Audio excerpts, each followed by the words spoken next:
నిజ నిర్ధారణకు అంతిమ నిర్ణయం డిఎన్ఏ టెస్ట్. ఉన్నది ఉన్నట్లుగా వాస్తవాలను శోధించి వివరించే మన డిఎన్ఏ టీవీ, మన రాష్ట్రం, మన ఛానల్. నమస్కారం. ఆంధ్రప్రదేశ్ ఏపీ ఎన్జిఓ అసోసియేషన్ రాష్ట్ర అధ్యక్షులుగా ఉన్నటువంటి విద్యాసాగర్ గారు ఈరోజు మనతో పాటు ఉన్నారు.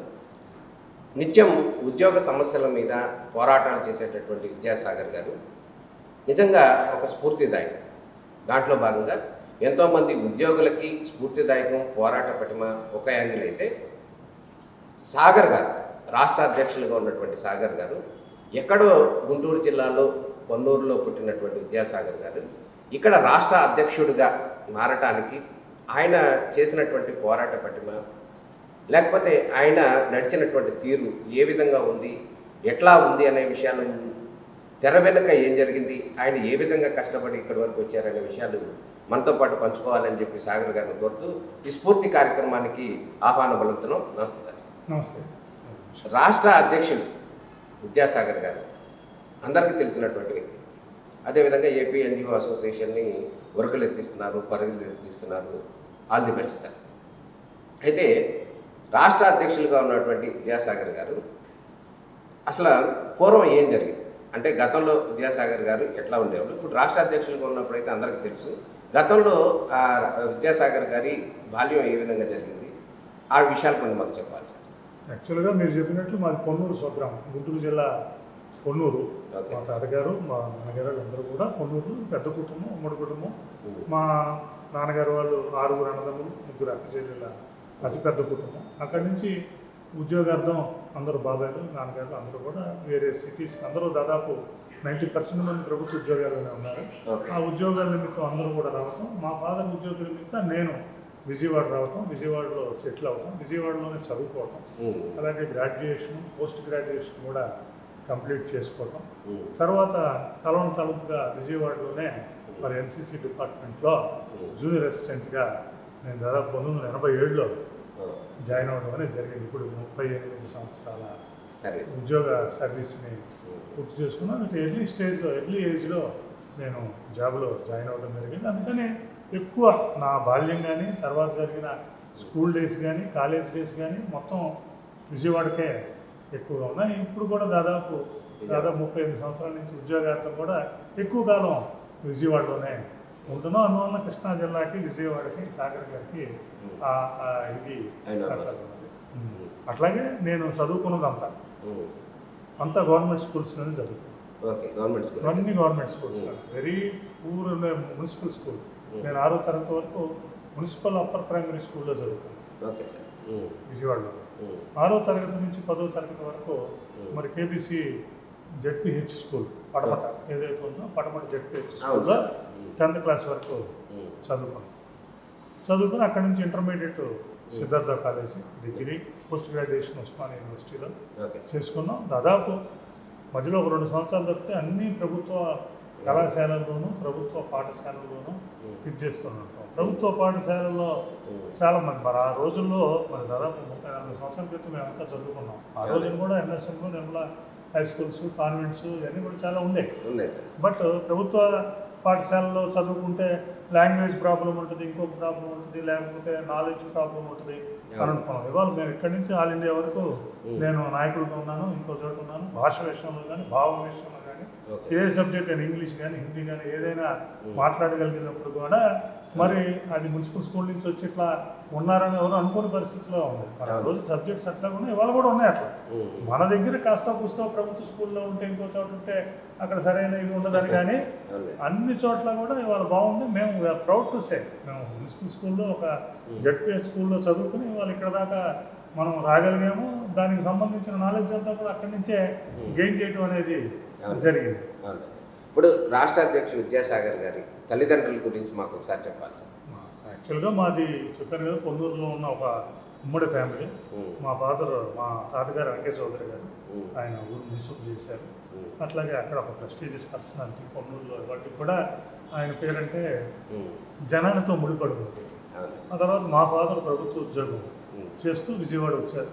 నేను ఎర్లీ స్టేజ్, నేను దాదాపు 18 సంవత్సరాలు 19 సంవత్సరాలు ఉన్నప్పుడే మా ఫాదర్ చనిపోవడం, మా ఫాదర్ చనిపోయిన కాడి నుంచి మా మదరే మరి దాదాపు మా ఫాదర్ చనిపోయి కూడా ఇప్పుడు 39-40 సంవత్సరాలు అవుతుంది. మరి 40 సంవత్సరాల నుంచి మా మదరే అప్పటి నుంచి రావటం, తర్వాత నేను మళ్ళీ మ్యారేజ్ చేసుకోవటం, ఇక తదనంతర ఫ్యామిలీ అంతా కూడా ఇక్కడే విజయవాడలోనే. ఎంతమంది పిల్లలు సార్? నాకు ఇద్దరు పిల్లలండి. ఇద్దరు. మీ నాన్నగారికి మీరే? మా నాన్నగారికి ఇద్దరు అండి, నేను మా సిస్టర్ తెనాల్లో ఉంటారు, నాకన్నా పెద్దగా. ఆ సిస్టరు నేను మదరు నేను ఫ్యామిలీ అంతా కూడా అంతా కూడా ఉంటాయి. మదర్ కూడా 80-85 సంవత్సరాలు వచ్చింది. 40 సంవత్సరాల నుంచి she is with us and she lead us. కుటుంబాన్ని కానీ ఈమెను కానీ ముందుకు తీసుకెళ్ళడంలో ఆమె పాత్ర ఎంతో. మిమ్మల్ని చాలా చక్కగా తీర్చిదిద్దడంలో మీ మదర్ పాత్ర చాలా ఉందని. అంటే మదర్ ఫ్యామిలీని లీడ్ చేయడంలో చిన్నప్పటి నుంచి కాస్త క్రమశిక్షణ బాగా ఎక్కువ, నీట్నెస్ ఎక్కువ, టైం అంటే టైంకి అన్నీ అయిపోవాలి. ఇవన్నీ మా మదర్ దగ్గర నుంచి నేర్చుకున్నాం. మదర్ దగ్గర నుంచి 50% నేర్చుకుంటే జీవితాన్ని నుంచి 50%. మాది మా ఫాదర్ వీళ్ళంతా కమ్యూనిస్ట్ కుటుంబం. మా ఊళ్ళో కానీ మా ఇంట్లో కానీ మేము కాస్త కూస్తూ నేను 6-7 తరగతులకు వచ్చేసరికి చందమామ ప్రతి నెల చందమామ, బాలమిత్ర, బుజ్జాయి ఎన్ని ఉంటే అని తీసుకొచ్చి మా ఫాదర్ నాకు ఇచ్చేవాళ్ళు. I'm also very much interested about సాహిత్యం, బుక్ రీడింగ్ కానీ ఇది కానీ నాకు మంచి ఇది ఉంది. దాని మీద అక్కడి నుంచి పెరిగింది.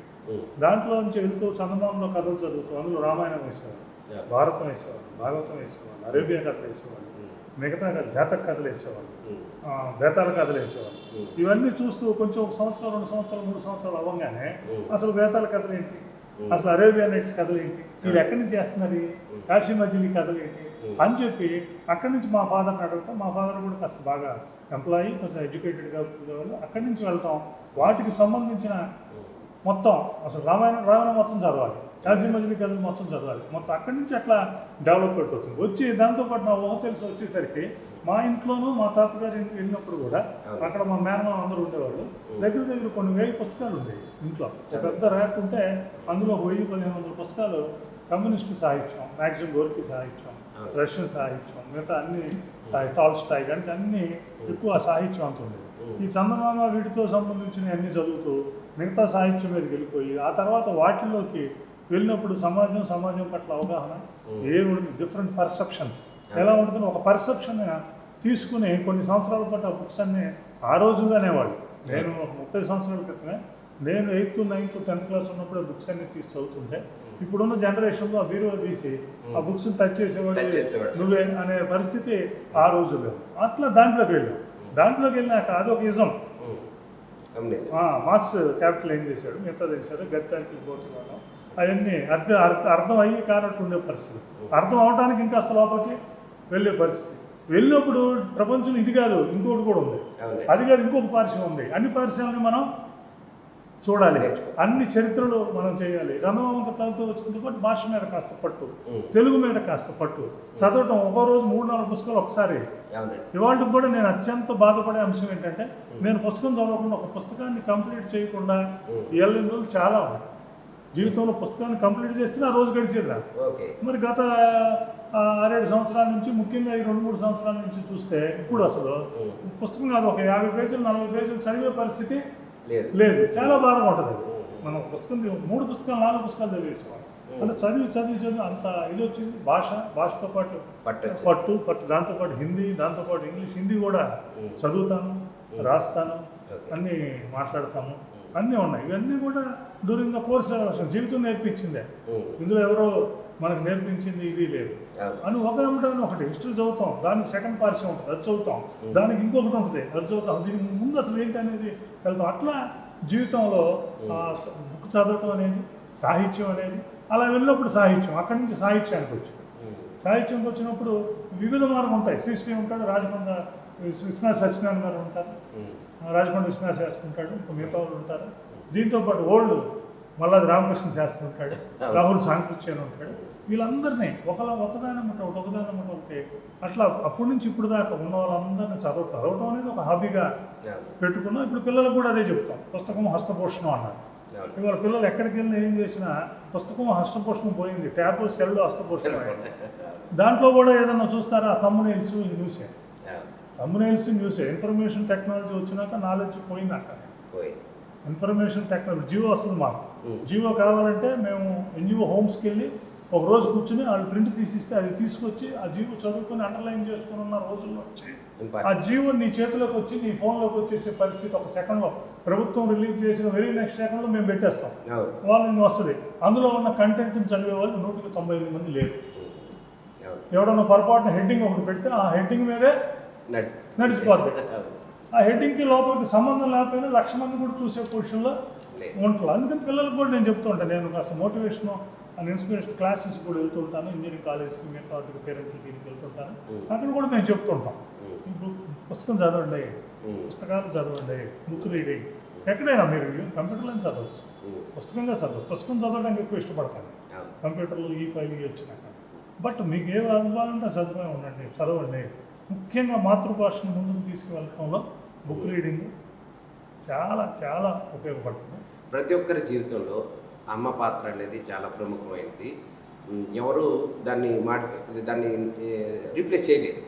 ఈ నేపథ్యంలో మీ నాన్నగారు మీ ఎర్లీ ఏజ్లో, అంటే 18 ఏజ్ అన్నారు కదా, ఆ ఏజ్లో చనిపోయిన తర్వాత మదరు మిమ్మల్ని ఎట్లా ముందుకు నడిపించారు?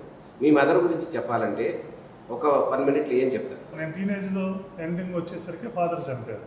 దానికి 5-6 సంవత్సరాల ముందు నుంచి ఆయన బెడ్ రిడెన్, ఈజ్ హాస్పిటలైజ్.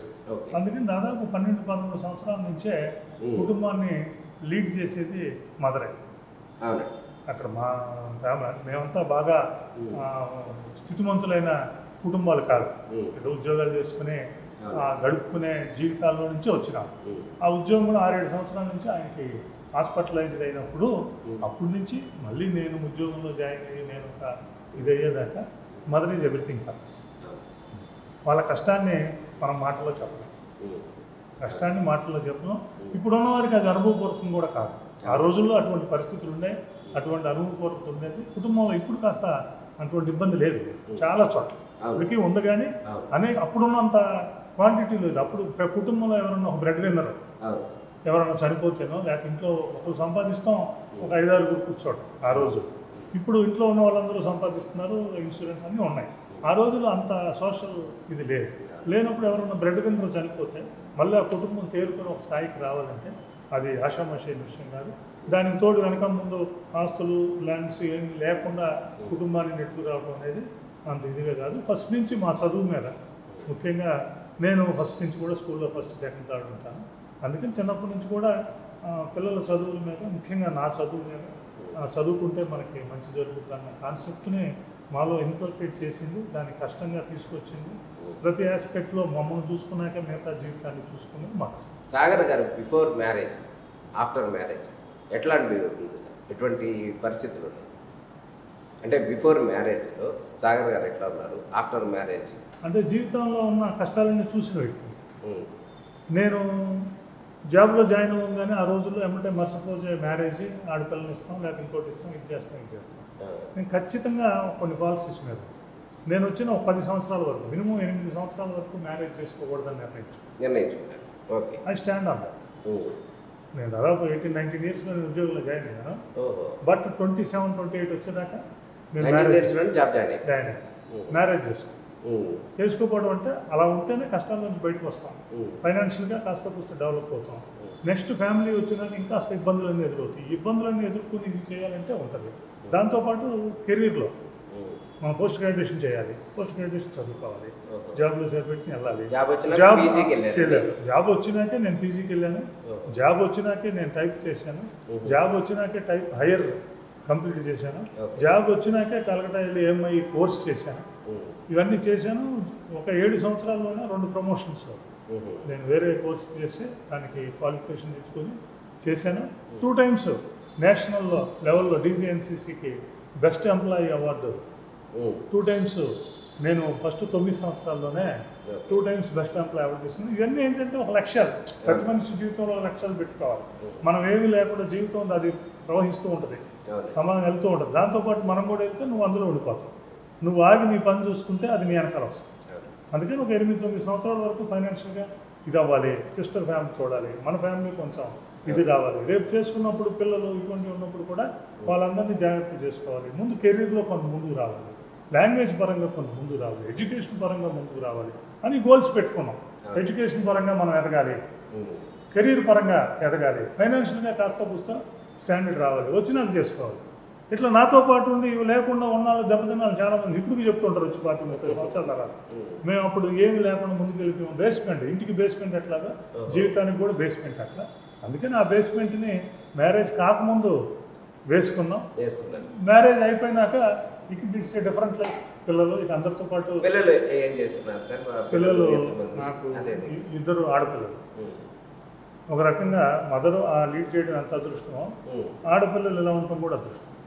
అందుకే 2 ఆడపిల్లలు, 2 చదువులో ఎప్పుడు ఎక్కడ ఏ విషయంలోనూ నా ఇంట చూసిన పరిస్థితి లేదు. 2 పెద్ద పాప భానుశ్రీ, తను ఫస్ట్ నుంచి మంచి ఎడ్యుకేషను, అక్కడి నుంచి అమృత కోయంబత్తూర్ మెయిన్ దాంట్లో చేసింది, అక్కడి నుంచి ఆస్ట్రేలియాలో చేసింది, అక్కడి నుంచి ఏఎన్జెడ్ బ్యాంకు మహీంద్రా దీంట్లో, అక్కడి నుంచి క్యాపిటల్ ఇది, అక్కడి నుంచి ఆస్ట్రేలియా ఇది, అక్కడి నుంచి అమెరికా వాళ్ళు కూడా మంచి ఐబిఎంలో చేసింది. ఇప్పుడు క్యాపిటల్ 1లో చేస్తుంది. అమ్మాయి ఎంఎస్ డేటా సైన్స్ చేసింది. ఇంటలెక్చువల్ కాదు అసలు ఎప్పుడు first from beginning they never look at our brand. నేను ఎప్పుడు కూడా ఈ వ్యవహారాలు, ఉద్యోగాలు, ఉద్యోగ సంఘాలు, జనం, సమాజం వీటి మీద ఎక్కువ ఉంటాను. ఇంటికి వెళ్ళేసరికి రాత్రి 8, 9, 10 పరిస్థితుంది. ఎప్పుడు I will be with the society. అందుకని పిల్లలు కానీ వీళ్ళు కానీ మా వాళ్ళు ఎప్పుడు they don't look at anything. చక్కగా వాళ్ళ పనులు చేసి నిత్యం ఉద్యమాలు ఇటు తిరుగుతున్నటువంటి నేపథ్యంలో మేడం ఎట్లా మెయింటైన్ చేసేవాడు? మేడం పేరు చెప్పలేదు. నా భార్య సుధారాణి. పిల్లల పేరు పెద్ద పాప భానుశ్రీ, 2వ పాప మేఘన. 2వ పాప కూడా ఇంటర్మీడియట్లో స్టేట్ 5th ర్యాంక్ వచ్చింది. 2 ఆడపిల్లలు ఎవరంటే ఇష్టం? తెలుగు సినీ పరిశ్రమకు రామారావు, నాగేశ్వరరావు 2 కళ్ళు అన్న. అట్లాగే ప్రతి తండ్రికి 2 పిల్లలు ఉంటే 2 కళ్ళే. ఇద్దరికి ఇవి ఎక్కువ ఉంటుంది. పిల్లల వైపు ఉంటారా, మేడం వైపు ఉంటారా ఏదైనా ఇష్యూ వచ్చినప్పుడు? అసలు ఒక టిపికల్ ఫ్యామిలీ. ఇంతవరకు ఒక ఇష్యూ మేడంకి నాకు మధ్య రావడం అనేది చాలా మంది అంటారు, కుటుంబం ఇట్లా ఉంటుందా? ఈ 30 సంవత్సరాలు అయింది మ్యారేజ్. 30 సంవత్సరాల్లో ఎప్పుడు నో ఇష్యూ. ఇంతవరకు ఒక మాట అనుకోవటం కానీ, మాట్లాడుకోవటం కానీ, ఒక ఇష్యూ మీద 1 గంట మాట్లాడుకోకపోవటం కానీ, ఒక ఇష్యూ మీద 1 పూట ఏదన్నా డిస్టర్బెన్స్ రావటం కానీ, ఇంతవరకు ఈ 31 సంవత్సరాల నా మ్యారేజ్ జీవితంలో మా ఇద్దరి మధ్య కానీ, కుటుంబంలో కానీ ఎప్పుడు అటువంటి పరిస్థితి వచ్చిన సందర్భం అతిశయోక్తి ఉంటుంది వినేవాడికి. అది ఎప్పుడు లేదు. బట్ దానికి 80% క్రెడిట్ మా మిస్సెస్కి. 80% అలాగే పిల్లలు. ఇంత చెప్పాను, మా సెకండ్ పాప మేఘన్, వాళ్ళు స్థాయికి వచ్చినాక నాకు అర్థమైంది వాళ్ళ స్థాయిలో ఉన్నారు. అంటే నేను ఇంట్లో నడిచిపో, మా మదరు, మా మిస్సెస్ ఇద్దరు చిన్న అంతా పిల్లలంతా మదర్ చూస్తారు. మేడం అంతా వాళ్ళ చదువులు ఇవి ఎడ్యుకేషన్ అంతా కూడా చూస్తూ వెళ్తారు. ఆమె ఇంటర్మీడియట్కి వచ్చి స్టేట్ 5th ర్యాంక్ వస్తే నాకు అర్థమైంది. ఆహా. తర్వాత ఇంజనీరింగ్కి వచ్చి బిట్స్లో వచ్చింది, శివనాడార్ యూనివర్సిటీ ఢిల్లీలో వచ్చి నాకు అర్థమైంది. అక్కడి నుంచి మళ్ళీ ఆమె ఉద్యోగం తీసుకొచ్చిన అమెరికా వెళ్ళింది. అమెరికాలో కూడా మొత్తం 60 lakhs 100% స్కాలర్షిప్ వచ్చింది. అక్కడే ఫెలోషిప్ వచ్చింది, అక్కడే జాబ్ వచ్చింది, అక్కడే ఏదో వచ్చింది. అందుకని they are on their own. అన్ని ప్రతిదీ ఉద్యోగ సమస్యలు అన్ని పట్టించుకునే వాళ్ళు మీరు, పిల్లల గురించి మాత్రం సరిగా ఇంట్లో వాళ్ళే పట్టించుకున్నారా? అంటే ఒక 30-35 సంవత్సరాల పాటు ఉద్యోగుల పట్ల, స్నేహితుల పట్ల, సమాజం పట్ల, ఉద్యోగులు, సంఘంలో ఉన్న మిగతా అందరి పట్ల ప్రతిరోజు కొన్ని వందల పనులు. నేను డైలీ ఒక 20-30 పనులు పెట్టుకుని ఒక షీట్ వేసుకుని నిస్వార్థంగా, నిజాయితీగా చిన్న సంఘం పని ఒకటి. ఇండివిజువల్కి ఇబ్బంది వస్తే ఆ ఇండివిజువల్ ఇబ్బందికి రాత్రైనా పగలైనా నిలబడి పనిచేయటం అలవాటు. ఈ విత్తనాలన్నీ వేసాం. ఆ విత్తనాలన్నీ పిల్లల రూపంలో, పువ్వులు, పండ్లు పిల్లల భవిష్యత్తు రూపంలో వచ్చినాయని భావిస్తాం. సాగర్ గారి విజయం వెనకాల కుటుంబం యొక్క సపోర్ట్ ఉంది, ఎంతవరకు ఉంది? 100%. అందులో ముఖ్యంగా ఎందుకంటే నేను ఒక టిపికల్ ఒక రకంగా ఉంటాను, డిసిప్లైన్గా కొంచెం గట్టిగా వెళ్తూ ఉంటాను. ఇంటికి మార్నింగ్ 6 నుంచి రాత్రి 11 దాకా వస్తూనే ఉంటారు. ఎంప్లాయీస్ ఏదో సమస్యలు ఉన్నాయి. ఎంప్లాయీస్, ఫ్రెండ్స్, మిగతా వాళ్ళు, రోడ్డు మీద వాళ్ళు అందరూ కనపడి గారు సాగర్ గారితో ఈ పని అవుతున్న వాళ్ళందరూ వస్తుంటారు.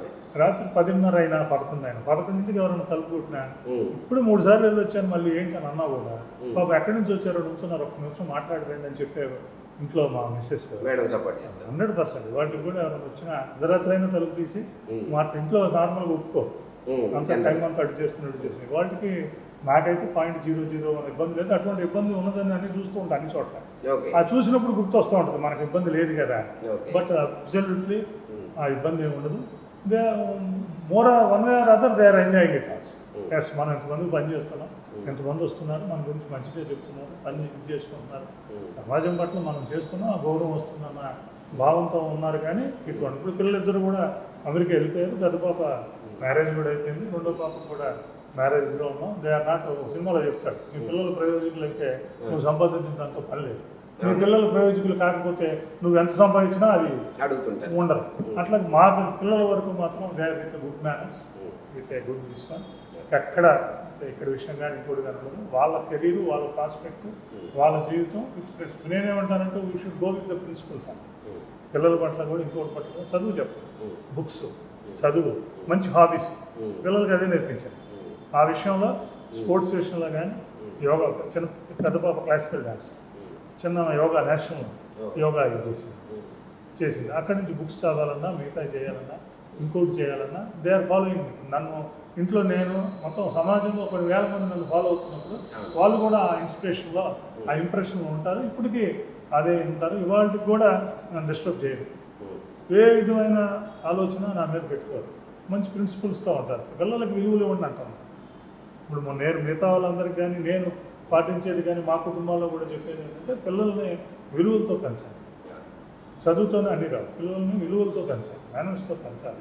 భారతీయ సమాజంలో భారతీయులుగా మనం వాళ్ళని ముందుకు తీసుకెళ్ళాలి. భాషతో కాస్త కూస్తో వాళ్ళని చేయాలి. మన సాంప్రదాయాలు, మన సంస్కృతికి సంబంధించిన చేయాలి అన్నాం. వాటిలో ఎంతో కొంత మనం చేయగలిగాం. ఆ సంతృప్తి అయితే నాకు ఉన్నది. నా దగ్గర నుంచి పిల్లలు కూడా ఫాదర్ ఆ పని చేస్తారు, ఈ పని చేస్తారు, మంచిగా ఉంటుంది అనేది ఆశిస్తారు. కానీ మాకు ఎంత ఉంది ఏముందని ఆలోచించే పరిస్థితి లేదు. I'm very happy to that extent. ఆ ఆస్పెక్ట్లో పిల్లలకి సంబంధించి మెమరీస్ కూడా మీరు సేవ్ చేశారు అని విన్నాం. ఎటువంటి మెమరీస్ సేవ్ చేశారు సార్? పిల్లలకు సంబంధించి నాకు ఉండేది, ఎందుకంటే మా బాల్యం ఇవాళ ఉన్న పిల్లలకు బాల్యం లేదంటారు. అంటే మెమరీస్ లేవు. మెమరీస్ ఉన్నాయి, బాల్యం లేదు. ఇప్పుడున్న పిల్లలకు బాల్యం లేదు. పొద్దున 6ంటికి లేచి రాత్రి 10ంటి దాకా ఒక అపార్ట్మెంట్లో ఒక కోలపురం లాంటి దాంట్లో ఉంచుకుని మళ్ళీ అక్కడి నుంచి వస్తూ ట్యూషన్ చేసి రాత్రి 10ంటికి వచ్చి పొద్దున వెళ్ళి ఏదైనా కావాలంటే స్విగ్గీలోనో జొమాటోలోనో బిర్యానీ తెచ్చుకుని తినేసి వెళ్ళిపోవటం జీవితం కాదు. బాల్యం అంటే స్వేచ్ఛగా ఉండాలి, నీతో పాటు స్నేహితులు ఉండాలి. దాంతోపాటు ఎన్ని తోటలు అమ్మటి తిరగటం, దొడ్లు అమ్మటి తిరగటం, నది అమ్మటి వెళ్ళటం, నదీ ప్రవాహంలో ఇది చేయటం, స్విమ్మింగ్స్ నేర్చుకుని ఎన్ని అనేక రకాలైన బాల్యాలను దాటి వచ్చాము. కానీ దానికి సంబంధించిన ఒక మెమరీ కూడా మా దగ్గర లేదు. ఇవాళ మేము చెప్తుంటే ఒక్కోసారి మా వాళ్ళు అరే మాకు కూడా గుర్తులేదు అన్న పరిస్థితి అలాంటి చెప్పగలుగుతారు. కాస్త చెప్తున్నాం పిల్లలకి అటువంటి పరిస్థితి రాకూడదని. వాళ్ళకి పుట్టిన కాడి నుంచి అప్పుడే దాదాపు ఒక 30 సంవత్సరాల క్రితం నుంచే పుట్టిన కాడి నుంచి ఇవాళ వరకు పెద్దమ్మాయి చిన్న వారికి సంబంధించిన ప్రతిదీ వాళ్ళు కాలేజీలో వెళ్తున్నప్పుడు, వాళ్ళు స్కాలర్షిప్స్ తీసుకున్నప్పుడు, పట్టాలు తీసుకున్నప్పుడు, ఆ యూనివర్సిటీ టాప్ డిస్టింక్షన్ చిన్న పాప దానికి, అందుకని ప్రతి అంశం వాళ్ళకు కూడా తెలియదు. నేను మా పెద్ద పాప మ్యారేజ్ అయ్యేదాకా మా ఇంట్లో కూడా తెలియదు ఇన్ని ఉన్నాయి ఫొటోస్ ఎంత ఉన్నది. నేను గిఫ్ట్ నేను ఒకటే చెప్పాను, నేను మీకు ఆస్తులు ఇంకొకటో వెళ్ళైనప్పుడు అవి ఇస్తారు. But I'm not giving it. I'm giving మా 28 ఇయర్స్ మా పెద్ద పాపం 28 ఇయర్స్ జీవితం మాతో ఏదైతే గడిపిందో దానికి సంబంధించిన మొదలనుభూతులు, దానికి సంబంధించిన గుర్తులు, దానికి సంబంధించి మేము మధ్యలో వాళ్ళకి ప్రిన్సిపల్ మీద వీటి మీద చెప్పే కొటేషన్స్, వీటన్నిటితో కలిపి ఒక పెద్ద మంచి ఒకటి తయారు చేసి ఆమెకు మ్యారేజ్ అప్పుడు నేను ఆమె ఇచ్చాం. వాళ్ళు కూడా చిన్నపిల్ల 1వ తరగతి నుంచి ఇవాళ అమెరికాలో ఉన్న దాకా ఇప్పుడు ఉంటాయి జనాలకి. ఆ రోజుల్లో అవి లేవు. అవి ఇద్దరు పిల్లలకి నేను దానికి ఇచ్చాను. దేని బికమ్ ఏ పార్ట్ ఆఫ్. పెద్ద గిఫ్ట్ ఇచ్చారు మీ అమ్మాయికి. నేను కూడా మంచి గిఫ్ట్ అన్న. చాలా మంది చూసి కూడా అసలు అంటే ఒక కాలేజీలోనూ స్కూల్లోనూ కాదు, ఇంట్లో గడిపిన ప్రతి క్షణం, బయటికి వెళ్ళిన ప్రతి క్షణం, తిరిగిన ప్రతి క్షణం, స్కూల్లో ఉన్న ప్రతిష్ఠానం వాళ్ళ దగ్గర కూడా లేవు. వాళ్ళ స్కూల్ ఫ్రెండ్స్తో వాళ్ళతో ఉన్నాయని ఎన్ని వాళ్ళ దగ్గర నేను కొన్ని తీసుకుని ఫస్ట్ నుంచి జాగ్రత్త చేసి అన్నింటినీ నేను తయారు చేసి నేనే తీసుకుంటా ఫోటోస్ మీద తీసి చేసాం. మంచి సాగర్ గారు రాష్ట్ర అధ్యక్షులుగా ఉన్నారు, 55+లో ఉన్నారు, అయినా కానీ యంగ్స్టార్గా కనపడుతున్నారు. నీ ఆరోగ్య రహస్యం ఏంటో చెప్పాలి మాకు. నా మొట్టమొదటి ఆరోగ్య రహస్యం నేను పడమట్లంకలో పుట్టడం ఆరోగ్యం సార్. పడమట్లంకలో పుట్టడం అక్కడ ఉండకపోతే నాకు ఎంత వచ్చేది. పడమట్లంకలు 2 ఉన్నారు, ఒకటి జన్కోట రామకోట, ఓకే, 2 ఏపీ రంగాలు. యోగ వ్యాయామ సింహ అంటారు, ఆశ్రమం ఇదంతా ఉంటుంది. నేచర్ క్యూర్ హాస్పిటల్లో మంత్రి సత్యనారాయణ గారు చూస్తున్నారు. 50 సంవత్సరాల క్రితమే నేచర్ క్యూర్ హాస్పిటల్లో పడమట్లంకలో ఉండేది. పడమట్లంకలో బాడీ బిల్డింగ్ టీం ఉండేది, పడమట్లంకలో కబడ్డీ టీం ఉండేది. ఆయన ఎమ్మెల్యే రామకోట గారు, ఆయన ఇంట్లో 60 మంది యోగా బాడీ అంతా కూడా ఫిట్నెస్ చేస్తుండేవాళ్ళు. దాని తాలూకు అంతా కూడా పడమట్లంకలో ఆ వాతావరణం ఉండేది. అందుకని మేము ఇంటర్మీడియట్ 10th క్లాస్ వచ్చినప్పుడు లీన్గా కాస్త ఇదిగా ఉండేవాళ్ళం. చదువు ఉండే కానీ బాగా సన్నగా ఉండేవాళ్ళం. మా ఫాదర్ అంతా అంటూ ఉండేవారు. ఊళ్ళో కూడా అందరూ పొద్దున 5:30 లేవగానే 8కి కృష్ణ మా ఒడ్డునే ఉంటుంది. పడమట్లంక దాటితే రామలింగేశ్వర నగర్ దాటితే కృష్ణ ఆ రోజు ఒడ్డే. అందుకని అందరూ మార్నింగ్ 4:30 కల్లా ఒక 100 మంది లేచి అక్కడికి వెళ్ళటం, ఇసుక మళ్ళేయటం, అక్కడ యోగా చేయటం, స్నానం చేయటం, రావటం, ఇక్కడికి వచ్చినాక మళ్ళీ కబడ్డీ వీటి మీద ఈ చేయటం, వాళ్ళందరికీ మళ్ళీ బాదం పప్పు కానీ అన్నీ ఇస్తూ ఉండాలి. ఇవన్నీ మేము చూస్తూ పెరిగాం. ఆ చూస్తూ పెరిగినప్పుడు we are become a part of it. అప్పుడు ఎప్పుడైతే చేసామో మేము కూడా 10th క్లాస్ 9th క్లాస్ వచ్చేసరికి పట్టకాలకి, బందరకాలకి, కృష్ణానది ఒడ్డున అందుకే నదీ పరివాహక ప్రాంతాల్లో ఉన్న వాళ్ళ జీవన శైలి వేరుగా ఉంటుందంట. అందుకే మైదాన ప్రాంతం వాళ్ళు, అరణ్య ప్రాంతం వాళ్ళందరూ నదీ పరివాహక ప్రాంతం వచ్చారు, నాగరికత కూడా అక్కడే వచ్చాయి. అందుకే నదులను పూజించుకుంటాం. ఆ నది ఉండటం వల్లనే మనం పక్కన ఉండటం వల్లనే మనకు పంటలు వస్తున్నాయి, ఇది వస్తున్నాయి, అక్కడే సంస్కృతులు వచ్చినాయి, అక్కడే నృత్యాలు వచ్చినాయి. అట్లా మేము కూడా ఆ పడమట్లంకలో పుట్టడం వల్ల, ఆ పెద్దలందరూ ఉండటం వల్ల, అక్కడ ఒక 200-300 మంది ప్రతిరోజు ఈ కార్యక్రమంలో ఉండటం వల్ల, అలాగే ఆరోగ్యపరమైన సంబంధించిన ప్రతి ఒక్కటి ఇప్పుడు చేస్తున్నారు. జలనేతి అని మిగతా అన్ని చేస్తున్నారు ఇప్పుడు యోగాలో కానీ వీటిలో. ఆ రోజుల్లోనే మాకు చేయించేవాళ్ళు.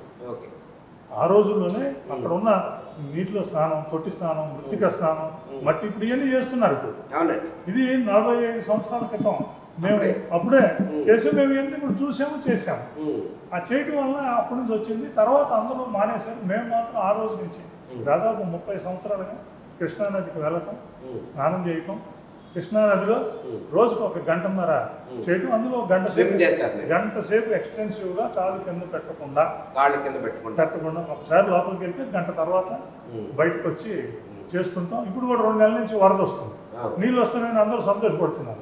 మేమైతే ఈ వరద ఎప్పుడు తగ్గుద్దా, స్నానం చేద్దామా, స్విమ్ చేద్దామా. అందుకని ఆ స్విమ్మింగ్కి మంచి ఇది పిల్లలకు కూడా నేర్పించాను. పిల్లలకు కాదు, చాలా మంది ఎంప్లాయీస్ ఫ్యామిలీస్కి, అలాగే చాలా మంది బయట పిల్లలకి, నా చుట్టుపక్కల ఉన్న ఒక దాదాపు 200-300 మందికి స్విమ్మింగ్ సమ్మర్లో ఇది పెట్టి స్విమ్మింగ్స్ నేర్పించి, ఇప్పుడు హ్యాపీ ఏంటంటే లేడీస్ 50 ఏళ్ళు, 55 ఏళ్ళు, 60 ఏళ్ళు ఉన్న ఉమెన్ కూడా ఫస్ట్ టైం కృష్ణానదిలోకి వచ్చి స్విమ్మింగ్ నేర్చుకుని ఇప్పుడు కాంపిటీషన్స్కి వెళ్ళి గోల్డ్ మెడల్స్, సిల్వర్ మెడల్స్, హోకలు 5-10 పెట్టుకుని సాగర్ గారు ఇదేంటి మా దగ్గరికి వస్తే వీఆర్ ది హ్యాపీయెస్ట్ పర్సన్. అట్లాగే ఇంకోటి కూడా చెప్పదలుచుకున్నాం సందర్భం అవునాక, కృష్ణానది అనేది ఒక వరం. విజయవాడ చూస్తే భారతదేశంలో ఎక్కడా కూడా 1-2 చోట్ల తప్పితే నగరానికి అత్యంత చేరువలో నది ఉండటం, ఆ నదిలో నీరులో స్నానం చేయగలిగే పరిస్థితి ఉండటం, రిజర్వాయర్ ఉండటం, ప్యూర్ డ్రింకింగ్ వాటర్ అయి ఉంటాం, అందులో ఎటువంటి ఇబ్బందులు కానీ, ఎటువంటి జలచరాలు కానీ ఇంకోటి లేకుండా ఉండటం, 5 నిమిషాల్లో మనం వెళ్ళి అక్కడ ఉంటాం. 365 days డ్రింకింగ్ వాటర్తో నది అవైలబిలిటీ ఉండటం అనేది భారతదేశంలో ఎక్కడ లేదు. ఇవాళ విజయవాడలో దాదాపు 20 లక్షల మంది. 20 లక్షల మందిలో గట్టిగా ఒక 1000 మంది కూడా దాన్ని ఉపయోగించుకొని అనేది చేయొచ్చు. అక్కడ ఏది ఉపయోగించుకోలేని పరిస్థితిలో ఉన్నది. మేము ముఖ్యమంత్రి గారికి వీటికి చెప్తున్నాం, రాజధాని వచ్చి ఆ మొత్తం ఇటుపక్క అటుపక్క కృష్ణా రివర్ 8 కిలోమీటర్లు కూడా క్లబ్స్, మిగతా ఆస్పెక్ట్స్, మిగతా అన్ని చేయడానికి ప్లానింగ్ జరుగుతుంది. అది మాకు చిన్న బాధ ఏంటంటే అవన్నీ వచ్చేసరికి మేము పెద్దవాళ్ళం అయిపోవడం జరుగుతుంది. బట్ డెఫినెట్గా విజయవాడ ఇది మేము కూడా అదే, ఎప్పుడైతే స్విమ్మింగ్ మిగతా కార్యక్రమాల్లో ఉంటామో ఎన్ని పనులున్నా ఏదున్నా పొద్దున్న 5:30కి స్విమ్మింగ్కి ఎట్లా మేనేజ్ చేస్తున్నారు సార్? ఇప్పుడు ఇక్కడ సంఘాన్ని లీడ్ చేయడం కావచ్చు, అక్కడ స్విమ్ వెళ్ళటం కావచ్చు, ఎట్లా టైం మేనేజ్ చేయగలుగుతున్నారు? అంటే ఒక రకంగా రాత్రి పడుకునేసరికి 11:30, 12 అవుతుంది. పొద్దున్న 5:30కి లేస్తాం. ఫస్ట్ నుంచి అలవాటు అయిపోయింది. 25 ఏళ్ళ నుంచి 5 గంటలు 6 గంటల మధ్యలో పడుకోవడమే. 5.5 అవర్స్లో పడుకోవడం, వెళ్ళిపోవడం. మన రోజు పడుకునేటప్పుడు ఒక అరగంట బుక్ చదవడం. అంటే విజయవాడ మనకి ఇవన్నీ తెస్తాయి. పడమటలాంటి ఆరోగ్యాన్ని ఎట్లా తెచ్చిందో విజయవాడ బుక్స్ని తెచ్చింది, మాకు ఉద్యమాలని తెచ్చింది, సినిమాలని తెచ్చింది.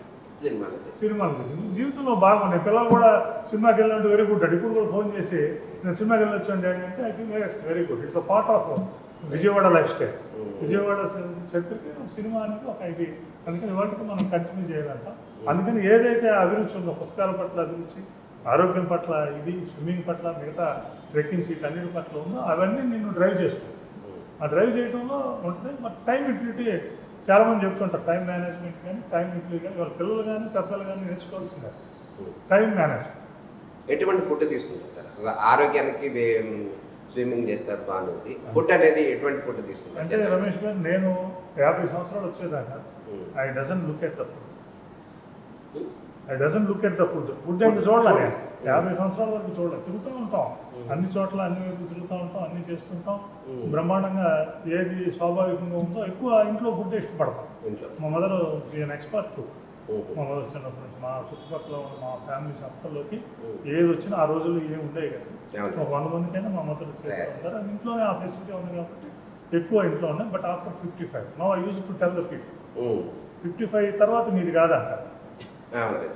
The decay starts from 55. అక్కడి నుంచే ఒకటి ఉంటుంది. ఐస్ క్రీమ్స్ తెగ తింటాం, కూల్ డ్రింక్స్ బాగా తాగుతాం. వెన్ ఐ రీచ్ 50-55 90% ఆపేసి ఐస్ క్రీమ్స్ 90% ఆపేసి 10% ఉంచుకున్నాం. నేను అంటే జనాలు అంటూ ఉంటారు, ఏంటన్నా 10% ఉంచుకున్నాం మొత్తం ఆపేసావు అంటే, ఆ 10% ఈజ్ ఫర్ మై. ఒక ఐస్ క్రీమ్ బ్రహ్మాండంగా ఉంది, అమెరికా వెళ్ళాం చక్కగా ఉంది, ఇక్కడికి వెళ్ళాం బాగుంది, మంచి వాతావరణంలో తిన్నాం. That 10% meant for that. Cool drink అంటే 95% స్టాప్ చేసి దట్ అలా. బయట ఎక్కువ నెలలో 20 రోజులు ఉండేవాళ్ళు. రోజు ఒక 5-6 ఫంక్షన్లు వస్తాయి.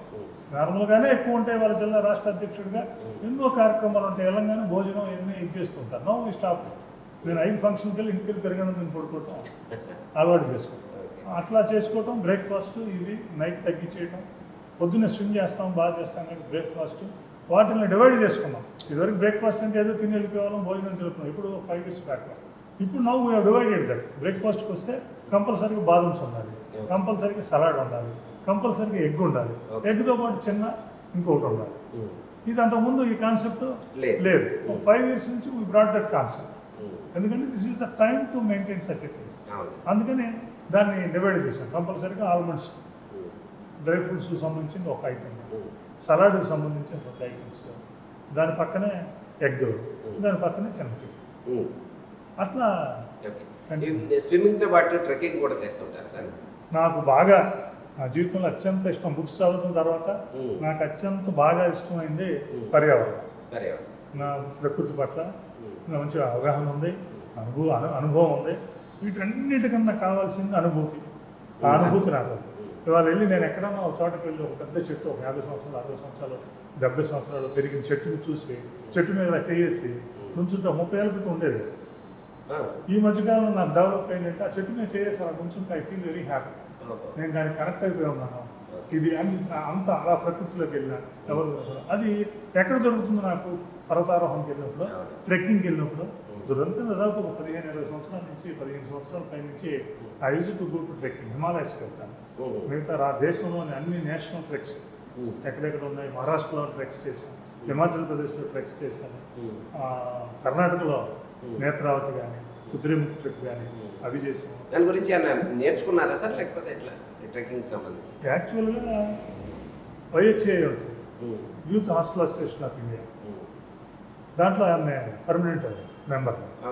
వైహెచ్ఏ వాళ్ళు కండక్ట్ చేసేటప్పుడు 1-2 సార్లు యంగ్గా ఉంటాము, కాస్త ఉత్సాహంగా ఉంటాం, అథ్లెటిక్గా ఉంటాం. కాబట్టి ఒకసారి చూద్దామని చెప్పి మనం 15 సంవత్సరాలు 20 సంవత్సరాల క్రితం వెళ్ళడం జరిగింది. ఆ వెళ్ళటమే ఒక ట్రెక్ అంటే వెళ్ళి 3 గంటలు దిగి రావటం అని కాదు, ఒక వారం రోజులు. ఒక వారంలో ఫస్ట్ డే వెళ్ళిపోతాం, అక్కడి నుంచి టెంట్స్ చేసుకుంటూ వెళ్ళిపోతాం. 7 రోజులు 8 రోజుల తర్వాత కిందకి దిగిన సందర్భం ఏ రోజు చూసుకున్నాం. అక్కడి నుంచి హిమాలయస్కి 10 days, 2 days అకామిడేషన్, 8 days ఎక్కుతూనే ఉంటాం. 6,000-7,000 అడుగుల నుంచి 18,000 అడుగులు 19,000 అడుగుల వరకు ఎక్కేయటం అక్కడ అయిపోగానే మళ్ళీ వచ్చేది. ఇట్లా ప్రతి సంవత్సరం వెళ్ళటం అలవాటు చేసుకుని వెళ్ళేవాడు అక్కడే వెళ్ళలేవు. అందుకని నాతో పాటు విజయవాడ దగ్గర ఒక 30 మంది ట్రెక్కర్స్, కొంతమంది ఎంప్లాయీస్, కొంతమంది నా స్టూడెంట్స్. నాకు ఆ ఇది కూడా ఉంటుంది. నేను ఎన్సీసీలో ఉన్నాను కాబట్టి ఎన్సీసీలో దాదాపు 30-35 సంవత్సరాల నుంచి ఉన్నాను. అక్కడ స్టూడెంట్స్, ఎన్సీసీ క్యాడెట్స్ యాక్టివిటీస్ ఉంటాయి. వాటిలో కూడా నేను బాగా వెరీ యాక్టివ్గా ఉండేవాడు కాబట్టి ఆ స్టూడెంట్స్ అంతా కూడా ఉన్నారు. అంతా కలిపి ఒక ట్రెక్ ఇది చేసుకుని ప్రతి సంవత్సరం మినిమం ఒక 2 ఇవి అట్లా లోపలికి అయ్యి ఉంటే అవి ఒక 5-6 అట్లా ప్లాన్ చేసుకున్నాం. దాదాపు 15 సంవత్సరాల నుంచి అట్లా వెళ్తున్నాం. ఇప్పుడు ఈ రాష్ట్ర అధ్యక్షుడు అయినాక, రాష్ట్ర ప్రధాన కార్యదర్శి అయినాక, ఇప్పుడు పుస్తకం ఒకసారి చదివేవాళ్ళం 50 పేజీలు చదవలేక ఎక్కడ పోతున్నామో 2-3 నెలలకు వెళ్ళేవాళ్ళం. ఇవాళ 6 నెలలు అయినా గొప్పన వెళ్ళాలంటే ఇబ్బంది అయిన పరిస్థితి ఉంది. బట్ డెఫినెట్లీ నేను యూత్గా నేను ఇప్పటికి చాలా నేను ఇంకొక 20 సంవత్సరాలు వేస్ట్ చేశాను. ఒక 20 సంవత్సరాల ముందే ఇప్పుడు నేను ఫుడ్ ఏమని చెప్పాను, నేను 5 సంవత్సరాల నుంచి నేను ఫుడ్ హ్యాబిట్స్ మార్చాను. ఇప్పుడున్న వాళ్ళకి చెప్తున్నాం, మీరు 10 సంవత్సరాల ముందు నుంచే ఉండండి. అంటే ఫుడ్ మార్చుకోమని చెప్పండి, ఏమి తినొద్దని చెప్పండి, దాన్ని రెగ్యులేట్ చేసుకోండి. అది రెగ్యులేట్ చేయండి. అట్లాగే ఇప్పుడు నేను చాలాసార్లు ఫీల్ అవుతాను. వెళ్ళి హిమాలయస్ 14,000-15,000 అడుగులు ఎత్తులో ఉండి ఎవ్వరూ ఉండదు, కరెంట్ ఉండదు, ఒక ఫోన్ ఉండదు, ఒక మనిషి ఉండడు, నాగరికత తాలూకు ఆనవాళ్ళు ఎంత కూడా ఉండదు. నీ పక్కన ఒక 20 మంది ఉంటారు. మీ 20 మంది వండుకోవాలి, మీ 20 మంది తినాలి. నీకేదైనా ఇబ్బంది వచ్చినా, నీకేమైనా అలసట వచ్చినా, నువ్వేమన్నా ఇదైపోతే నీకు చెయ్యి ఇవ్వాలన్నా, నిన్ను మోటివేట్ చేసి తీసుకెళ్లాలన్నా 20 మంది నీతో ఉంటారు. మనవాళ్ళు ఉంటారు, మనవాళ్ళు కానాళ్ళు ఉంటారు. వాళ్ళు అత్యంత ఆప్తులైపోతారు. ఇతర రాష్ట్రాల నుంచి వస్తారు, ఆడవాళ్ళు వస్తారు, మగవాళ్ళు వస్తారు, అందరూ వస్తారు. ఒక 30 మంది, మనం ఒక 10 మంది వెళ్తాం, 15 మంది వెళ్తాం, వాళ్ళు ఒక 15 మంది వస్తారు. ఆ 10 రోజుల్లో అత్యంత ఆప్తులైపోతారు. ఎందుకంటే 24 గంటలు మాట్లాడుతుంది. నీకు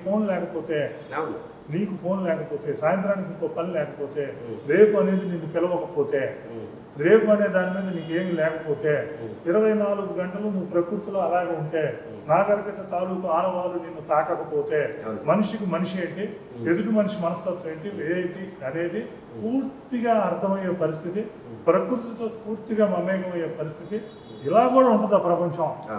ఇలా కూడా ఉంటుందా? ఇంత ప్రకృతి ఇంత ఇది ఉంటుందా? అరే మనం ఏం చూస్తున్నాం, మనం ఎక్కడున్నాం అన్న పరిస్థితి. నేనైతే మిగతా సంగతి ఏమన్నా, నేనైతే ఇవాళకి కూడా అరే వీఆర్ మిస్సింగ్ ఏ లాట్. నేను ఇంకొక 15 సంవత్సరాల ముందే బిగిన్ చేసుకుంటే ప్రపంచవ్యాప్తంగా ఉన్న ట్రెక్స్, ప్రపంచవ్యాప్తంగా ఉన్న మౌంటైనర్స్, ప్రపంచవ్యాప్తంగా ఉన్న పర్యటనలు అన్నీ కూడా చేసుకుంటూ హిస్టరీ మీద మంచి నాలెడ్జ్ ఉంది, పర్యావరణం మీద ఉంది, వాటన్నిటిని స్పిరిట్స్ అని వెళ్ళాలని ఇవాళకి రాష్ట్ర అధ్యక్షుడిగా ఉండేది. ఎవరైనా ఒక సంస్థలో 30 ఏళ్ళు చేసినప్పుడు పొలిటిక్స్లో ఉన్నాడు, ఎలా కోరుకుంటాడో, సంస్థలు వ్యవస్థలు లేకపోతే ఉన్నాడు, అందులో టాప్ మోస్ట్కి వెళ్ళాలని కోరుకుంటాడు. అలాగే వచ్చి వాళ్ళ వహించింది. ఇవాళ ఇచ్చిన బాధ్యతతో ఉద్యోగులకి, మిగతా వారికి మనం ఉన్నంతలో బ్రహ్మాండంగా చేయాలని ఎంత ఉందో, మనం అంత తొందరగా మనకి రిలీవ్మెంట్ వచ్చేస్తే ఇంకొక ప్రపంచం నా కోసం ఎదురు చూస్తుంది. ఎందుకంటే 62కి రిటైర్ అయిపోతుంది. అక్కడి నుంచి క్వాలిటీ లైఫ్ 10 సంవత్సరాలు, అది కూడా కొంతమందికి 65 నుంచే క్వాలిటీ లైఫ్ పోద్ది. మాలాంటి వాడికి ఇంకో గట్టిగా ఒక 8 ఏళ్ళు 10 ఏళ్ళే ఉంటుంది. అందుకని ఆ 10 ఏళ్ళ కాలాన్ని ఇవాళ మనం ఏమి కోల్పోతున్నాం వాటన్నిటిని ప్రపంచం అంతా మనం అదంతా చూడాలన్న అంత ఆతృతతో కూడా ఉన్నాను. ఇప్పటికీ నేను అందుకే మా వాళ్ళు ఎవరైనా తీసుకొచ్చి పుష్పగుచ్చం, షాల్స్, మా సంఘాల్లో ఈ మావం ఎక్కడికి వెళ్ళినా కుమ్మేస్తుంటారు. నేను అనుకుంటా డోంట్ గివ్ ఎనీ పుష్పగుచ్చం ఇస్తాను, సాయంత్రానికి వెళ్ళి పుస్తకం అంటాను. whenever I am going to district, you give me a book. అది 50 రూపాయలని, 100 రూపాయలని, 200 రూపాయలు చదువుకుంటాం. సంవత్సరం తర్వాత మళ్ళీ చదువుతాం. పిల్లలు చదువుతారు, నాతో పక్క తమ్ముడు చదువుతాడు, అది ఇంకొక ఆయన చదువుతారు. ఇదన్నీ కాదా? అందుకని అవన్నీ ఇవాటికి నేనైతే ఒక విధంగా భగవంతుడు కూడా థ్యాంక్స్ చెప్తాను. ఏ శక్తి ఏదన్నా ఉంటే ఆ శక్తి కూడా ఒకదానికే చెప్తాను. నేను ఇట్లా ఉన్నాను, లేకపోతే ఆస్తి 100 పిల్లలు, వీటన్నిటికీ చెప్పండి. What ever the enthusiasm I got. 30 సంవత్సరాల క్రితం ఒక సినిమాకి వెళ్ళాలంటే ఎంత ఎంతూజియాజం ఉందో, 30-40 సంవత్సరాల క్రితం ఫ్రెండ్స్తో వెళ్ళి ఒక రెస్టారెంట్లోనో ఒక చాటు కూర్చొని భోజనం చేయాలంటే ఎంత ఉందో, 30 సంవత్సరాల క్రితం ఏ తయ్యాలంటే ఎంత ఉత్సాహంగా పరిగెత్తుకుని వెళ్తామో, 30 సంవత్సరాల క్రితం ఏదైనా కొండలకు, ప్రాంతాలకు, పర్వత ప్రాంతాలకు వెళ్తామో, 15 సంవత్సరాల క్రితం ట్రెక్కింగ్కి వెళ్తుందో, ఇవాళ రోజున కూడా అంతే ఎంతూజియాజం, అంతే ఇంట్రెస్ట్, అంతే జీలు ఉంది. అది అది ఉన్నందుకు నేను అసలు ముందు జీల్ కంపాషన్ ఉంది, దాంతోపాటు ఆరోగ్యం కూడా సహకరిస్తుంది. దానికి ఉంది, దాన్ని సరిగా ఉపయోగించుకోలేకపోతున్నాం అనే భావన ఉంది. అందుకని నా రిటైర్మెంట్ తర్వాత చాలా మంది ఉంటారు, అన్న మొత్తం వేల మంది లక్షల ఫాలోవర్స్ ఉన్నారు రిటైర్మెంట్ తర్వాత. అది నేనంటే రిటైర్మెంట్ తర్వాత నేను చూడాల్సింది చాలా ఉంది, నేను చదవాల్సింది చాలా ఉంది, ఎక్కాల్సినవి చాలా ఉన్నాయి. మనం పొద్దు వాలిపోయేలోపు మనం ఎక్కాల్సినవి చాలా ఉన్నాయి, ఇంకా చేయాల్సిన ఇది ఉన్నాయి. అందుకని I want to dedicate my life to that one. అందరూ కూడా అదే అంటారు. ఎందుకంటే నేను మొన్న అమెరికా వెళ్తే నేను 30 రోజులు వెళ్ళాను, 11 రాష్ట్రాలు తిరిగి, 11 రాష్ట్రాలు, అందులో 3 నేషనల్ పార్క్స్, 3 నేషనల్ పార్క్స్ కావాలి. Excellent environment and excellent maintenance and park. ఒక్కోటి ఒక ఊరు అంత ఉంటుంది. 3 పార్క్స్ నేను ఎడోహా నేషనల్ పార్క్ చూశాను, ఎల్లోస్టోన్ ఇది చూశాను, యోటాలో ఉన్న ఆర్చిస్ నేషనల్ పార్క్. అందుకని మళ్ళీ ఈసారి నేను వచ్చేసరికి ఇంకొక 4 నేషనల్ పార్క్స్కి వెళ్ళి రావాలి. వెళ్ళే ఇంట్లో ఉంటాను, నేను అట్లా ఉండే వ్యక్తిని కాదు. అట్లా చూస్తే ప్రపంచం ఎంత ఏముంది, వీటన్నిటిని మనం చూడాలి, మన ముందు తరాలకి అందించాలి, మనకు సంబంధించిన ముందు వాళ్ళకి అందుకునేటట్టు చేయాలి, మన జ్ఞాపకాలను వాళ్ళకి అందించాలి. ఇవన్నీ కూడా పార్ట్ ఆఫ్ లైఫ్. అందుకని ఆ ఎంతూజియాజం ఉండదంటాను. 60 ఏళ్ళు 70 ఏళ్ళు 50 ఏళ్ళు వచ్చేసరికి ఏం వెళ్తామో ఏం చూస్తామో ఏం మొనాటమి అయిపోతుంది జీవితం. మొనాటమి అవ్వకుండా జీవితాన్ని ఉంచుకోవటం ఇది అదృష్టవంతులుగా నాకు we are on that same. Okay sir, ఇప్పుడు ప్రధానంగా కనుక మనం గమనించినట్లయితే రాష్ట్ర అధ్యక్షుడిగా ఉన్నటువంటి విద్యాసాగర్ గారి జీవితం ఒక మాటలో చెప్పాలంటే వడ్డించిన విస్తరా, లేకపోతే నిజంగా కష్టపడి ఈ స్థాయికి వచ్చారా? వడ్డించిన విస్తర ఎట్టి పరిస్థితుల్లోనూ కాదు. ఎందుకంటే I came from NCC department.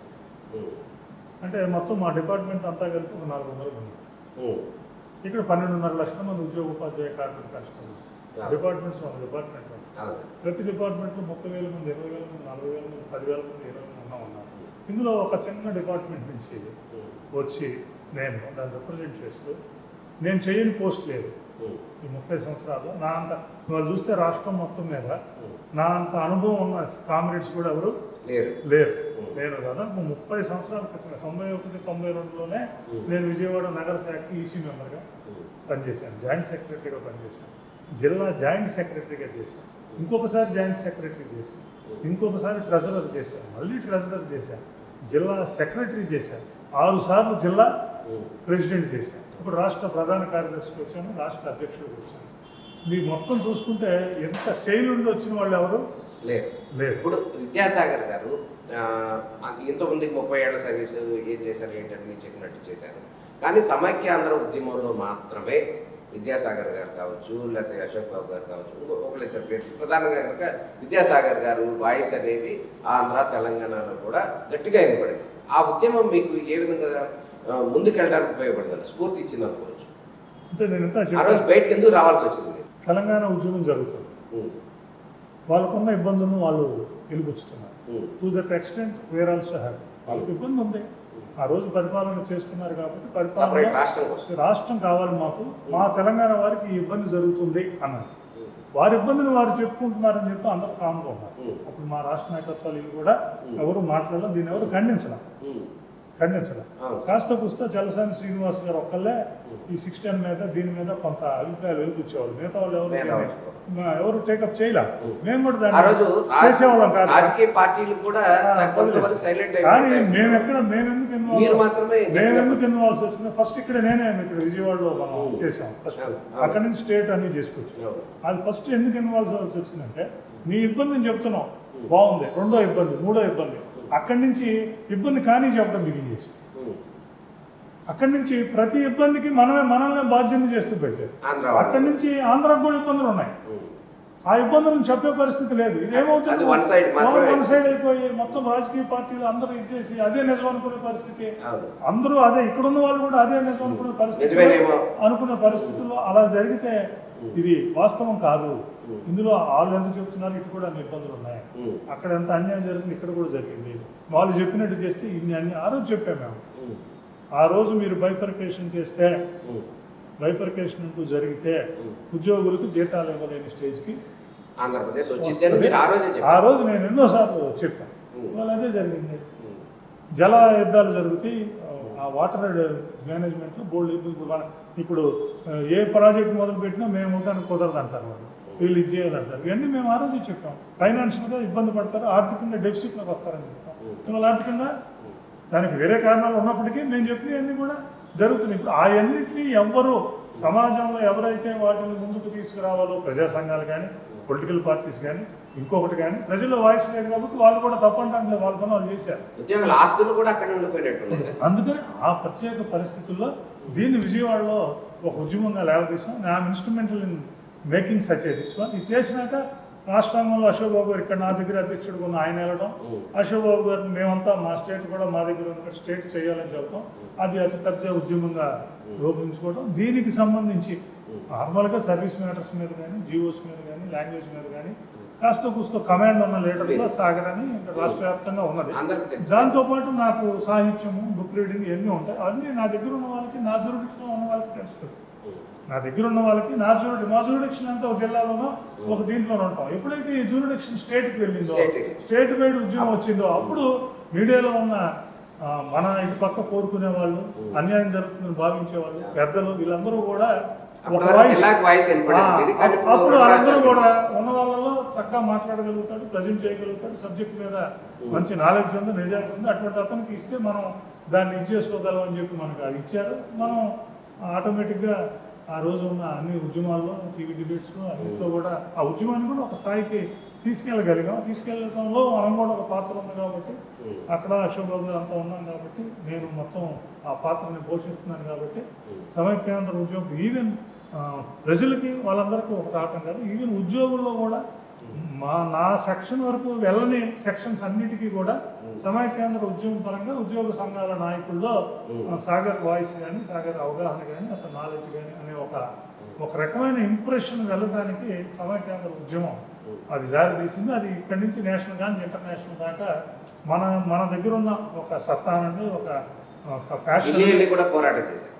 Delhi వెళ్ళాం ప్రధానమంత్రి గారితో కాడించి, ప్రధానమంత్రి గారితో అటు చైర్లు, అటు ఆయన టేబుల్ మీద అటుపక్క మేము ఇటుపక్క మేము కూర్చున్నప్పుడు కూడా ఎవరు ఆశించారు. ఒక చిన్న ఎన్సీసీ డిపార్ట్మెంట్ జూనియర్ అసిస్టెంట్గా చేసే వ్యక్తి ఇవాళ రాష్ట్ర అధ్యక్షుడికి వచ్చి మొత్తం రాష్ట్రంలో ఉన్న డిపార్ట్మెంట్లన్నీ చూడటం అలా ఆశించమో, ఒక చిన్న కార్యక్రమాన్ని ఇచ్చేసి ప్రైమ్ మినిస్టర్ దగ్గర కూర్చొని మనం ప్రశ్నించడం, ఆయన సమాధానం చెప్పడం అనే పరిస్థితి వచ్చిందంటే అది ప్రజలకు సంబంధించిన ఉద్యమాలను తీసుకుంటాం. టు దట్ ఎక్స్టెంట్ అవే నడిపిస్తాయి. ఇవాళ మనం పని చేస్తే మేము స్టేషన్కో ఇంకో చోటకో ఎక్కడికో రైల్వే స్టేషన్లోనూ, విమానాశ్రయంలోనూ, బస్ స్టాండ్లోనూ పెళ్లికి వెళ్ళినప్పుడు, సార్ మీరు ఈ పని చేసి పెట్టారు మేము బాగున్నాం, ఈ పాపకి పని చేసి పెట్టారు బాగున్నాం, మాకు ఉద్యోగాలు చేసి పెట్టారు బాగున్నాం అన్న ఎవరైతే చెప్తూ ఉంటారో అవే మనల్ని రేపు చాలా మంది అడుగుతుంటారు, సాగర్ మీరు 25 ఏళ్ళ క్రితం ఎట్లా ఉన్నారు, ఇవాళ ఎట్లా ఉన్నారు, 30 ఏళ్ళ క్రితం ఎంత ఇంట్రెస్ట్గా వెళ్ళి అన్ని వీరు ఎక్కువ నేను ఎంప్లాయీస్తో ఉండటానికి ఇష్టపడతాను, జనాలతో ఉండటానికి ఎక్కువ కింద తిరుగుతూ ఉంటాను. అందరూ ఇవాళకి అంతా ఉత్సాహంగా తిరుగుతున్నారంటే ఆ స్పిరిట్ ఏదైతే అదే డొప్పమైన మనిషికి ఒక డొప్పమైన ఇస్తుందంట. మాకు ఇచ్చే డొప్పమైన ఏంటంటే అదే. ఒక 1000 మంది నేను పని చేసాం, 10,000 మంది. అది కూడా నేను ఇంకోటి కూడా చెప్తూ ఉంటాను. రమేష్ గారు ఎవరన్నా ఒక మనిషి ఒక పని చేస్తే ఒక పని చేస్తారు, 2 పనులు చేస్తే 2 పనులు చేస్తారు, 50 పనులు చేయాలంటే 50 పనులు చేయాలి ఒక 50 రోజుల్లో నెలకు కాదు. కానీ ఇక్కడ ఎన్జిఓస్ అసోసియేషన్ రాష్ట్ర సంఘ అధ్యక్షుడిగాను, ఏపీ జేఏసీ చైర్మన్ గాను నేను కొంత కాన్సన్ట్రేట్ చేసి ఒక పని చేస్తే 10,000 కుటుంబాలు ఇస్తాను. నేను కాన్సన్ట్రేట్ చేసి ఒక పని చేస్తే 1000 మందికి పని చేస్తాను. ఒక పని చేస్తే 20,000 మందికి. ఈ అవకాశం ఎవరికి ఉంటుంది? కూర్చున్న మనిషికే ఉంటుంది. నాకు కూడా మనం ఎంత ఇది ఉన్నా నేను బయట కూర్చున్నప్పుడు 1 పనులు 2 పనులు 4 పనులు చేయగలుగుతాయి. ఇక్కడికి వచ్చినప్పుడు ఒక పని చేస్తే కొన్ని వేల మందికి ఆ బెనిఫిట్ అవుతూ ఉంటుంది. ఆ భగవంతుడు అట్లా 1000 మందికి 1,00,000 మందికి 1,00,000 మంది ఉన్న సమస్య నేను తీర్చగలిగితే వాళ్ళ జీవితాల్లో వెలిగి. ఇది భగవంతుడు కొంతమందికి ఇవ్వగలుగుతాడు, అందరికి ఇవ్వడు. మనకి ఇచ్చాడు కాబట్టి ప్రతి టైము ప్రతి నిమిషము దానికి చేయాలి. ఉన్నంతలో మైల్ స్టోన్స్ కలాం గారు చెప్తారు, నీ జీవితం సముద్రం ఒడ్డున వెళ్తున్న ప్రయాణం లాంటిది. నువ్వు వెళ్ళి వెనక్కి తిరిగి చూస్తే ఎన్ని పాదముద్రలు ఉన్నాయో అదే నీ జీవితానికి ఇది. పాదముద్రలు లేని జీవితం, పాదముద్రలు అంటే నీ అడుగులు కాదు, నీ మైల్ స్టోన్స్. నీ పని చేస్తే ఉన్న జ్ఞాపకాలు. ఇప్పుడు ఇక్కడ ఉన్నాను, ఈ మొత్తం పైసా లేకుండా ఈ మొత్తం భగవంతునంతా కట్టేసాం. ఇటువంటి అనేకం చేస్తున్నాం, ఇవన్నీ మైల్ స్టోన్స్. అట్లాగే ఇవాళ రాష్ట్ర అధ్యక్షుడిగా కూడా ఉద్యోగులకు సంబంధించి మనం వెళ్ళినప్పుడు 2 ఉండాలి. ఒక నాకు తృప్తి ఉండాలి. ఎస్, నేను వెనక్కి తిరిగి చూసుకుంటే ఈ 4 ఏళ్లలో నేను ఇన్ని చేయగలిగాను, ఈ 30 ఏళ్ళ దానికి ఇన్ని చేయగలిగాను. వాళ్ళకు ఉండాలి, ఎస్ పలానా సాగర్ గారు ఉన్నప్పుడు ఇవి చేశాను. అందుకే నేను దాని మీద ప్రయత్నం చేస్తున్నాం, దాని మీద ఉన్నాం కాబట్టి ఇప్పుడు ఇందాక నేను చెప్పుకున్న స్విమ్మింగ్స్, చదువులు ఇవన్నీ కొంచెం కొంచెం తగ్గినా కూడా వీటిని మనకి అవకాశం మనకు వచ్చింది. అందుకని ఈ అవకాశం ఉపయోగించుకోవాలి. ఈ అవకాశంతోనే మనం వాళ్ళు చేయాలి. ఇక్కడున్న మనిషి ఎదుటిన్న మనిషిలాగా ఈ గంట నేను అటు వెళ్ళాలి, ఈ గంట నేను రెస్ట్ తీసుకోవాలి, ఈ గంట ఫ్యామిలీతో ఉండాలనేది కుదరకూడదు కూడా. అందుకని అట్లాగా ఉంటాం. To that extent family 100% all respects. వాళ్ళు నాకు 100% ఏమి అసలు నా జీవితం ఒక వెనక్కి తిరిగి ఆలోచించుకోవాల్సిన పరిస్థితి లేకుండా ఫ్యామిలీ చేసింది. మరి నా దగ్గర ఉన్న అదృష్టం, ఇంకొక అదృష్టం ఏంటంటే రమేష్ గారు నేను చెప్పాలి, 30 సంవత్సరాల పైనుంచి నేను 34 సంవత్సరాల నుంచి ఎన్జిఓ అసోసియేషన్ నేను ఏ పోస్ట్లో ఉన్నా, నేను ఎక్కడున్నా, ప్రతిపక్షంలో ఉన్నా, అధికార పక్షంలో ఉన్నా, పైన ఉన్నా, కింద ఉన్నా. ఇంకోటి 2 విషయాలు, నాతో పాటు ఎవరెవరైతే ప్రయాణం చేస్తారో ఈ 34 ఏళ్లలో దాదాపు 100% మంది నాతోనే ఉంటారు. నా నుంచి ఏం ఆశించరు, ఏం ఉంచారు. సాగర్ గారు మంచిగా చేస్తాడు. ఆ నిధంలో లేపడినా సాగర్ అన్న 100% మంచిగా అంటాడు. అందుకే అంటారు బ్రాండ్ ఒక మొత్తం. అట్లా నాతో పాటు ఇవ్వాలి అప్పటికి ఇప్పటికి కొన్ని వేల మంది, లక్షల మంది వాళ్ళ నాతో ఉన్నారు. దానికి నేను సైన్యం ఉంది. సాగర్ గారిని అన్న నాతో పాటు వచ్చేవాళ్ళు, నాతో ఫాలో చేసేవాళ్ళు, నన్ను తీసుకెళ్లేవాళ్ళు కూడా ఉంటారు నాతో పాటు. ఇప్పుడు ఈ జిల్లాలో చూసుకుంటే ఇందాక నేను పడమటలంక ఆరోగ్యానికి ఎంత ఇది అన్నాను, సంఘపరంగా ఇంత డిసిప్లిన్గా ఇంకొకటిగా రావటానికి, వాళ్ళు అలా ఉండగలగడానికి, ఒకరికొకరు ఉండటానికి కారణం ఈ జిల్లా కృష్ణ. ఈ పశ్చిమ కృష్ణా జిల్లాలో నేను వచ్చాను దాదాపు 60 సంవత్సరాల నుంచి. ఇక్కడ చూస్తున్నాం, నా ముందు అశోక్ బాబు ఇద్దరం కలిసి చేసాం, దాని ముందు నారాయణరావు 15 సంవత్సరాలు, వేలు పెట్టడానికి వీలు లేని వ్యక్తులు, దాని ముందు దాలినాయుడు గారు, దాని ముందు గొంతు వెంకటేశ్వర గారు. మా 6 శాఖమే ఒక 50 సంవత్సరాలు అయిపోయింది. నేనే 2 సంవత్సరాల పైన ఉన్నాను. పశ్చిమ కృష్ణలో ఈ 5 ఉన్నారు. అందరూ కాస్త లెఫ్ట్ ఓరియంటెడ్, అందరూ నిజాయితీ గల వ్యక్తులు, నికార్సైన నాయకులు. ఎక్కడ మీకు ఏ ఇన్స్టిట్యూషన్లో కానీ ఏంటిలో కానీ ఒక 50 సంవత్సరాల పాటు ఎంత డిసిప్లిన్గా వచ్చిన లీడర్షిప్ లేదు. నా అదృష్టం కొద్దీ నేను వాళ్ళ దగ్గర నుంచి వచ్చాను. వాళ్ళు కూడా నన్ను అదే మాట చెప్పి సెలెక్ట్ చేశారు.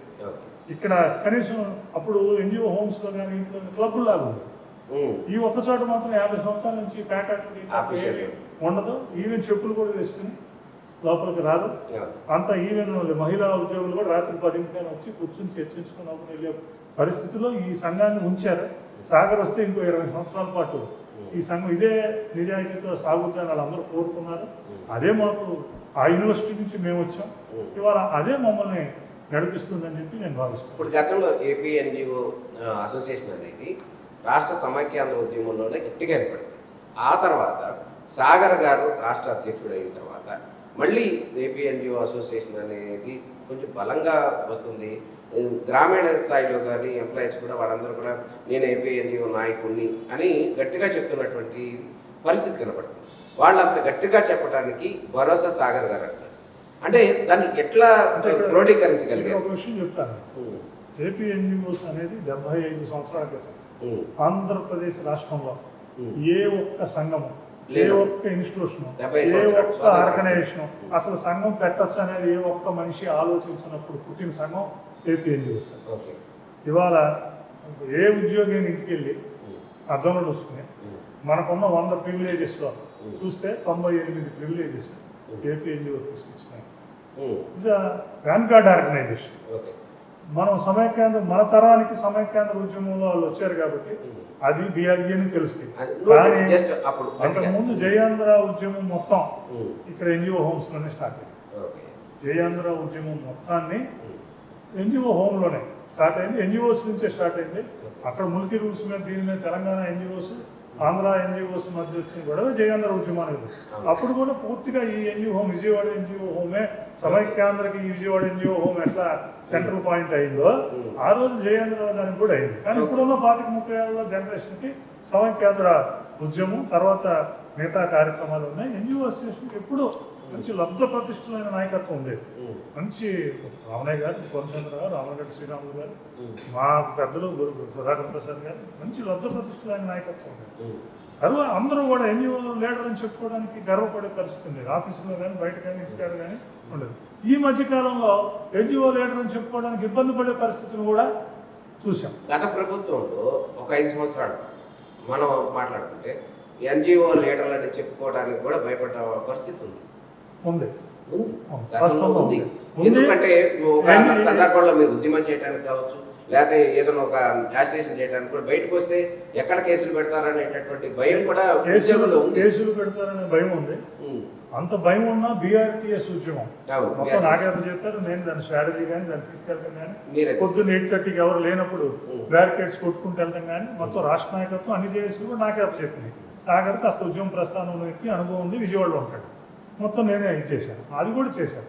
చేసినాక దాన్ని నాయకత్వం సమర్థవంతంగా ఏదైతే బార్గెనింగ్ కెపాసిటీని ఉద్యోగులు ఇచ్చారో మాకు ఆ రోజున మేమెవరో ఇచ్చేయలే, క్యాన్వాస్ చేయలే, బళ్ళు పెట్టలా, బస్సులు పెట్టలా, మేము జిల్లాలకు వెళ్ళి రండి లేదా నోట్లు చేస్తాం మామూలుగా చేయలే. ఏమీ చేయకుండా మాకు సంబంధం లేకుండా వచ్చారు. ఆ వచ్చిన వాళ్ళని తీసుకెళ్లడంలో అక్కడ కార్యక్రమం చేయడం వరకే నేను దాని ప్రధాన వచ్చారు. వచ్చినప్పుడు బార్గెనింగ్ కెపాసిటీని ఈ రాష్ట్రంలో గత 50 సంవత్సరాల్లో ఏ లీడర్షిప్ ఇవ్వనంత బార్గెనింగ్ కెపాసిటీని ఉద్యోగులు ఇచ్చి పంపించారు. ఉద్యోగులు అక్కడ ఉన్న నాయకత్వానికి నీకు ఇంత బార్గెనింగ్ అది ప్రభుత్వమే కాస్త వణికిన పరిస్థితి. మనం గట్టిగా నుంచుంటే మనకు సంబంధించిన ఇచ్చే పరిస్థితి. కానీ ఉద్యోగుల్లో కానీ ఎన్జిఓస్లో ఉన్న ఒక అభిప్రాయం ఏంటంటే మనం ఏదైతే బార్గెనింగ్ కెపాసిటీని ఇచ్చామో అప్పుడున్న నాయకత్వం ప్రభుత్వం దగ్గర దాన్ని ప్రదర్శించి గట్టి వైఖరి అవలంబించి ఉంటే మనకు మెరుగైన ఫలితాలు వచ్చాయి. ఇవాళ ఒక 30-40% ఫలితంతోనే దాన్ని అక్కడ ముగించడం అనేది ఈ రాష్ట్రంలో ఎవరూ జీర్ణించుకోలేని పరిస్థితి. మీరు చెప్పినట్టు సంఘాల మీద వీటి మీద కూడా కొంత ఇబ్బంది అయిన పరిస్థితి. ఉద్యోగుల సంఘాల మీద కొన్ని సంఘాలు ఉద్యోగులు డిజోన్ చేసుకోవడం. ఇప్పుడు మాకున్న పెద్ద సమస్య, ఎవరన్నా ఒక అధ్యక్షుడు బిగిన్ అయితే అతను బిగిన్ అయిన కాడి నుంచి చేస్తాడు. ఇప్పుడు నేను వచ్చిన కాడి నుంచి ఏం డిమాండ్స్ ఉన్నాయో చేయాలి. ఇందాక మీరు అన్నారు మొలకంప లేకపోతే వడ్డించిన ఇస్తారా చేయాలి. ఇప్పుడు నేను జీపీఎఫ్ పెండింగ్ ఉన్నాయి, 3 సంవత్సరాల నుంచి పెండింగ్ ఉంది, తీసుకొచ్చాం. ఏపీజీఎల్ఐ పెండింగ్ ఉంది, తీసుకొచ్చాం. సిపిఎస్ కంట్రిబ్యూషన్ తీసుకొచ్చాం. ఇవన్నీ 3-4 సంవత్సరాల క్రితం అయ్యాయి. ఇప్పుడు ఏం లేవు. అంటే ఇప్పుడు మేమేం తీసుకొచ్చాం అవన్నీ చూస్తే ఇప్పుడు డిఏ ఇప్పుడు 2024 ఉండేది. అట్లా అన్ని పెండింగ్ ఏదైతే పడిపోయిందో గత 5 సంవత్సరాల్లో ఆ రోజు నుంచి బిగిన్ చేయాల్సి వస్తుంది. నాకున్న ఇబ్బంది మొన్న మీరు చాలా కష్టపడి ఒక డిఏ తీసుకొచ్చారు. దీనికి సంబంధించి కొంతమంది ప్రచారం చేస్తారు ఏంటంటే గత గవర్నమెంట్లో ఉన్న పెండింగ్లో ఇది ఇచ్చారు తప్ప ఆయన ఇంకా చాలా ఇచ్చాడు అని కూడా చెప్తున్నారు. అంటే మీరు 2 గవర్నమెంట్లు చూశారు. ఈ నేపథ్యంలో గతంలో పెండింగ్ ఆయన ఇవ్వలేదు కాబట్టి ఈయన ఇచ్చాడా లేకపోతే ఏంటి సార్? అది 2 విషయాలు ఉన్నాయి. ఈ గవర్నమెంటే కాదు, నెక్స్ట్ వచ్చే గవర్నమెంట్, వెళ్ళిపోయిన 2 గవర్నమెంట్, ఇంకో 10 ఏళ్ళ వచ్చే గవర్నమెంట్, వాళ్ళు అరిచి గీ పెట్టుకున్నా, వాళ్ళు ఎన్ని జన్మలు ఎత్తినా ఉద్యోగులకి గత ప్రభుత్వం చేసినంత నష్టం చేయలేదు. గత 5 సంవత్సరాల్లో ఉద్యోగ ఉపాధ్యాయ కార్మిక పెన్షనర్స్ వ్యవస్థకి ఏది అన్యాయం జరిగిందో ఇంత అన్యాయాన్ని కావాలని కూడా ఎవరు చేయలేదు. జరగాల్సిన జరగలేదు. ఇంకా జీతాలు కూడా రాలేదు. జీతాలు రావాలి, మీద కేసులు పెడతాం, హెచ్ఆర్ఏ తగ్గిపోవటం, రెస్యూమ్ కౌంటర్ తీసేయటం, రివర్స్ పిఆర్సీ, జీపీఎఫ్, ఏపీజీఎల్ఐలు, సరెండర్ లీవ్ ఎప్పుడు 2022 నుంచి పెండింగ్ ఉన్నాయి. ప్రభుత్వం ఏమంటుంది, పెండింగ్ ఉన్నాయి 11,000 కోట్లు కొట్టాం, అవన్నీ పాతయే కదా, 11,000 కోట్లు మేము కొట్టాం కదా. ఇప్పుడు డిఏ ఇచ్చాం, హెల్త్ కార్డ్స్ చేస్తున్నాం, ఆర్టీసీ ప్రమోషన్స్ ఇచ్చాం, చైల్డ్ కేర్ లీవ్ ఇచ్చాం, అట్లా మీరు చెప్పి ఒక్కొక్కటి ఇస్తున్నాం కదా. 11,000 కోట్లు ఇచ్చాం కదా. దానికి తోడు గత ప్రభుత్వం డిఏ 2024 ఎన్నికల ముందు 2 డిఏలు ఇచ్చింది. ఎన్నికల ముందు మాకు 2 డిఏలు ఇచ్చింది. మరుసటి రోజు ఉత్తర్వులు వచ్చాయి. ఉత్తర్వులు ఏముంది, ఇది వచ్చే సంవత్సరం అసలు డిఏ ఇవ్వటమే, ఎరియర్స్ రిటైర్మెంట్ తర్వాత. కానీ అసలు డిఏ ఇప్పుడు వాళ్ళు డిఏ ఇచ్చారు. మొన్న ఏమి ఇచ్చారు, 1 అక్టోబర్ నుంచి డిఏ అన్నారు, నవంబర్ 1 జీతంలో కలిపారు, వచ్చింది. అప్పుడు ఏమి ఇచ్చారు, మొన్న మార్చిలో జగన్మోహన్ రెడ్డి గారు ఉన్నప్పుడు ఇచ్చారు, ఇచ్చి ఆగస్టు 1 నుంచి వర్తిస్తుంది అని. ఆగస్టుకు వచ్చేసరికి ఎవరున్నారు, ఈ గవర్నమెంట్. ఇప్పుడు వీళ్ళు ఏమంటారు, ఆయన డిఏ ఇచ్చారు, ఆ 2 డిఏల్ని మేము వచ్చినాక ఇంప్లిమెంట్ చేశాము, అందుకని ఆ 2 డిఏలు మేము ఇచ్చినట్లు కదా, ఇచ్చినట్లు. ఇప్పుడు ఇంకోటి ఇస్తున్నాం, 3 ఇచ్చినట్లు అంటారు. మేమంటాం ఉత్తర్వులు ఆయన ఇచ్చారు, తాళి ఆయన కట్టారు కాబట్టి ఆయన భర్త అండి, డబ్బులు మీరు ఇచ్చినా దాని సంగతి తర్వాత ముందు మాకు కనీసం 2 అన్నా ఇవ్వండి అని మొన్న మేము కూర్చున్నాం. అందుకు వాళ్ళ బాధ ఏంటంటే 2 అయ్యి మేమే ఇచ్చాం 4,500 కోట్లు ఈ ఫైనాన్షియల్ ఇయర్లోనే మేము ఇచ్చాం, ఇప్పుడు ఇంకో 2,000 కోట్లు దీనికి ఇస్తున్నాం, ఇది పరిష్కారం. మేమేమంటామంటే దానికి దీనికి మేము బాధ్యులం కాదు కదా. మేము ఉద్యోగులు, మీరు చెప్పిన పని చేస్తున్నాం, మీ ప్రభుత్వ పథకాలన్నీ తీసుకెళ్తున్నాం. ఉద్యోగులుగా ఆయన చేసిన మీ పొలిటికల్ వ్యవస్థలో ఉన్న ఇబ్బంది తప్పితే మేము భాగస్వామ్యం కాదు కదా. ఆయన పేరు మీరు ఇస్తాన్నారు ఇవ్వండి అంటాం మేము. సగం ఉద్యోగి అదే కోరుకుంటున్నాడు. ఇంకొకటి కూడా ఉంది, ఉద్యోగిని తప్పట్టడానికి లేదు, ఒక ఆశాభావంతో ఉన్నాడు, ఒక పాజిటివ్ దృక్పథంతో ఉన్నాడు. మనకు ఇబ్బంది జరిగింది, మన అన్ని దొంగలు దొక్కారు, ఇప్పుడు కూటమి ప్రభుత్వం అనుభవం గల ముఖ్యమంత్రి చేతిలో ఉంది, ఆయనకి అన్నీ తెలుసు, అలా బిహేవ్ చేయరు. మా మీద ఉన్న కేసులన్నీ తీసేశారు, స్వేచ్ఛాయుత వాతావరణం, మాట్లాడగలుగుతున్నాం, చెప్తున్నాం, ఇల్లు ధర్నాలు చేస్తున్నాం, ర్యాలీలు చేస్తున్నాం. ఇవన్నీ వీ ఎక్స్పెక్టెడ్ ఫ్రమ్ దిస్ ప్రభుత్వం. దీంతో పాటు కొన్ని బకాయిలు తీరుస్తారనుకున్నాం, కొన్ని తీర్చారు. ఇంకా ప్రాబ్లం ఏంటంటే వాళ్ళు ఏమన్నా తీరుస్తున్నారు, స్లోగా ఉన్నారు, ఉద్యోగులు ఏమన్నా తీర్చాలి, ఫాస్ట్గా ఉండాలని కోరుకుంటున్నారు. ఇందులో వేరే ఇష్యూ లేదు, ఇట్స్ క్వశ్చన్ ఆఫ్ పేస్. అది వెళ్ళే క్రమంలో స్పీడ్గా ఉండాలని ఉద్యోగులు కోరుకుంటారు, మెల్లిగా మనం చక్కబెట్టుకుని ఆర్థికంగా చూసుకుంటూ వెళ్ళాలని ప్రభుత్వం కోరుకుంటారు. గతంలో ప్రభుత్వ ఉద్యోగులు అందరూ కూడా గత ప్రభుత్వం చేసినటువంటి చేష్టల మూలంగా కానీ లేకపోతే ఉద్యోగులకు వ్యతిరేకంగా చేసిన నిర్ణయాలు కావచ్చు, ఈ నేపథ్యం వాళ్ళందరూ కూడా ఎన్డీఏ కూటమికి పూర్తి స్థాయిలో మద్దతు ఇచ్చారు. వాళ్ళు సాగర్ గారికి కూడా చాలా బాగు పెట్టుకున్నారు. సాగర్ గారికి ఎన్డీఏ ప్రభుత్వంలో పై స్థాయిలో ముఖ్యమంత్రి గారు కావచ్చు, ఇతర ముఖ్యులతో కూడా చాలా సన్నిహిత సంబంధాలు ఉన్నాయి కాబట్టి సాగర్ గారు అయితే మాకు మేలు చేస్తాడు అనే యాంగిల్లో చాలా హోప్ పెట్టుకున్న ఉన్న పరిస్థితి కనపడుతుంది. దాని పేరు ఏమంటారు? అంటే ఎక్స్పెక్టేషన్స్ అనేవి 2 రకాలుగా, మీరు అన్నట్టు యాక్సెసిబిలిటీ ఉంటుంది కాబట్టి ఎక్స్పెక్టేషన్ ఉంది, రెండో చిత్తశుద్ధి ఉంటుంది కాబట్టి ఎక్స్పెక్టేషన్. ఈ 2 ఉన్నాయి ఉద్యోగులు. సాగర్ గారికి యాక్సెసిబిలిటీ ఉంది, ఎవరితో మాట్లాడి చేయగలిగిన ఆ చొరవ నేర్పుంది, అది చేయగలుగుతాడు. రెండోది మిగతా వాళ్ళ కానీ చిత్తశుద్ధితో వెళ్తాడు, కమిట్మెంట్ ఉంది, ఒక డిసిప్లిన్ ఉన్న లీడర్ అన్నది. ఈ రెండింటిని ఫుల్ఫిల్ చేయాల్సిన బాధ్యత. దాని ప్రకారమే ఇవాళ కేసులు 3,000 కేసులు ఉంటే తీయించాం. దాంతోపాటు ఒకసారి జీతాలు ఇస్తున్నారు, 11,000 కోట్ల రూపాయలు బకాయిలు, పాత బకాయిలు తీర్చారు. మొన్న డిఏ మిగతా అంశాలన్నింటినీ ఎంపీఆర్స్ మీద వీటన్నింటినీ చేసుకొస్తున్నాం. అది ఇప్పటికీ నేను చెబుతున్నా, it's beginning, it's good beginning. Women's కి సంబంధించి ఇప్పుడు మొన్న లీవ్ ఇచ్చారు, దాని గురించి చైల్డ్ కేర్ లీవ్ మన సెంట్రల్ గవర్నమెంట్లో ఉంది, ఉమెన్కి కూడా చైల్డ్ కేర్ లీవ్ ఉంది. ఎక్కువ ఉమెన్ అంతా 35 నుంచి 55 సంవత్సరాల మధ్యలో వాళ్ళే ఉన్నారు. Child care leave minor child అని చెప్పారు, అందుకని ఆ జీవో ఉపయోగం లేకుండా పోయింది. ఇప్పుడు అది irrespective of age of the children, mother is a mother, అందువల్ల ఇవ్వమని చెప్పి ఎప్పటి నుంచో ఉమెన్ అంతా ఆవిడ అడుగుతున్నారు. మొన్న కూడా అడిగాము, అది ముఖ్యమంత్రి గారు దానికి యాక్సెప్టెన్స్ తెలియజేశారు. దానికి ఉత్తర్వులు కూడా 2-3 రోజుల్లో వస్తాయి. మహిళా ఉద్యోగులందరూ హ్యాపీగా ఉన్నారు. అట్లాగే సాగర్ గారి మీద పెట్టుకున్న ఎక్స్పెక్టేషన్కి చేసింది కొంత, చేయాల్సింది చాలా ఉంది. దాన్ని ప్రభుత్వంతో ఎట్లా చెప్పాలి, ప్రజల వాయిస్, ఉద్యోగుల వాయిస్ ఎలా తీసుకెళ్ళాలి, ఎటువంటి అవగాహనతో అనుభవం తెచ్చుకోవాలన్నది పూర్తి ఇది ఉంది.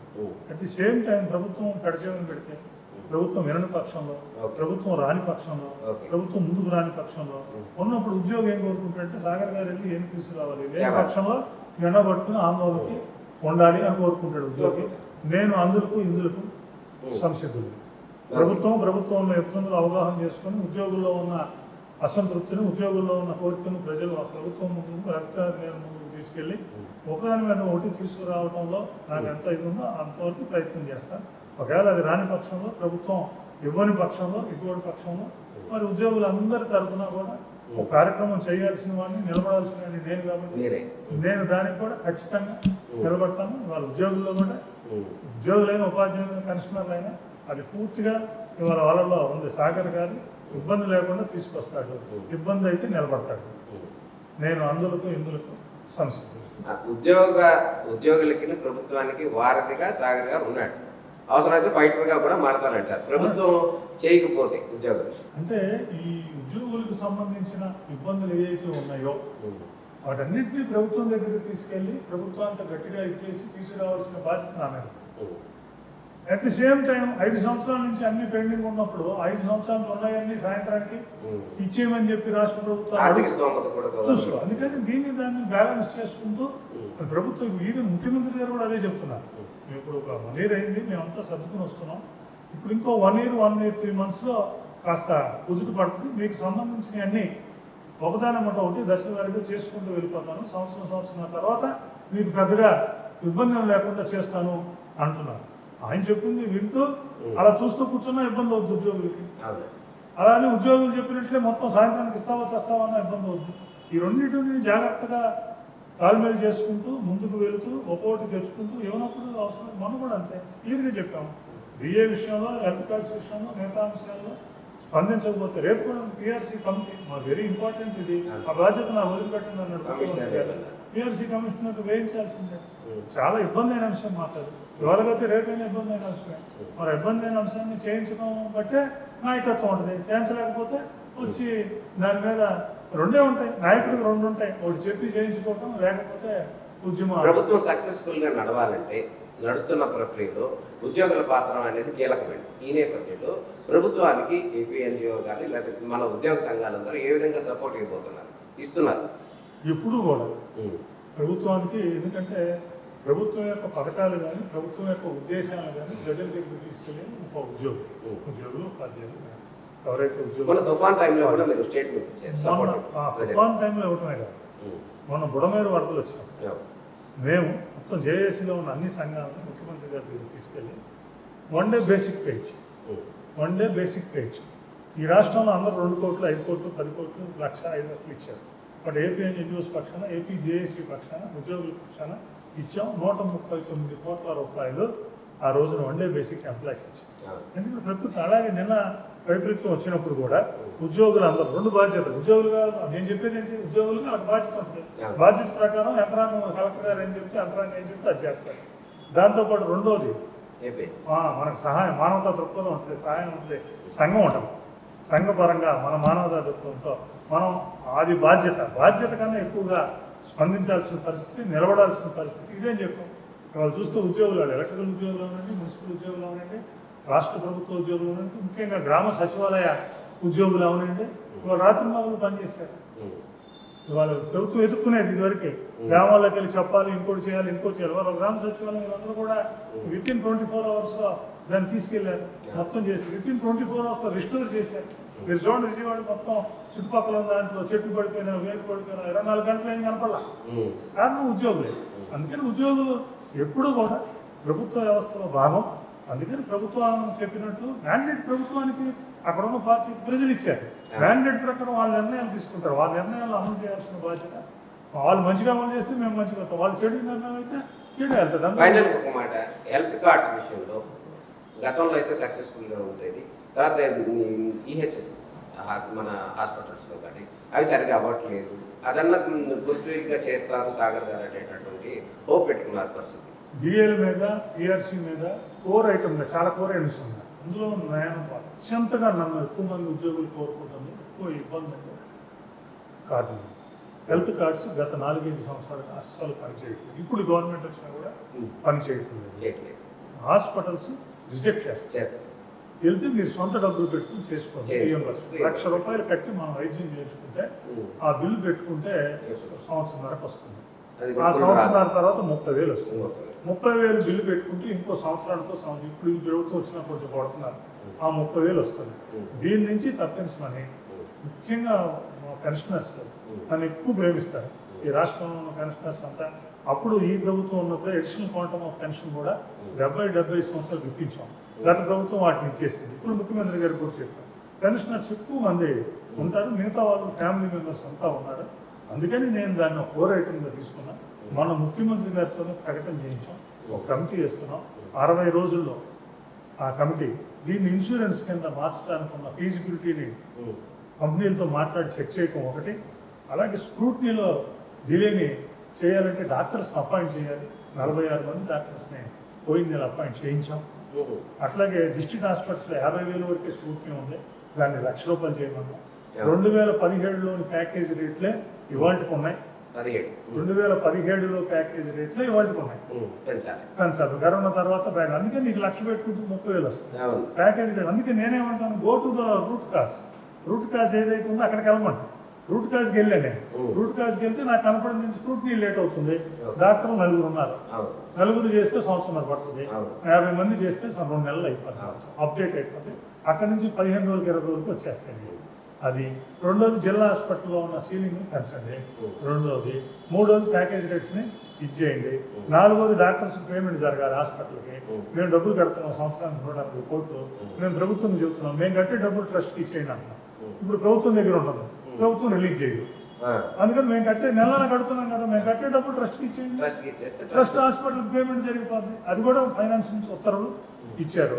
దానికి వచ్చాము. దాంతోపాటు మా సీలింగ్ 2 లక్షలు ఉంది, దాన్ని 5 లక్షలు పైన పెంచుకున్నాడు. అవసరమైతే మేము 50-100 కట్టుకోవడానికి ఇన్సూరెన్స్లో కానీ వీటిలో అయితే కట్టుకోవడానికి రెడీగా ఉన్నాం. నేను వచ్చినాక నేను గ్రాస్ రూట్ లెవెల్లోకి వెళ్ళి పనిచేసే వ్యక్తిని.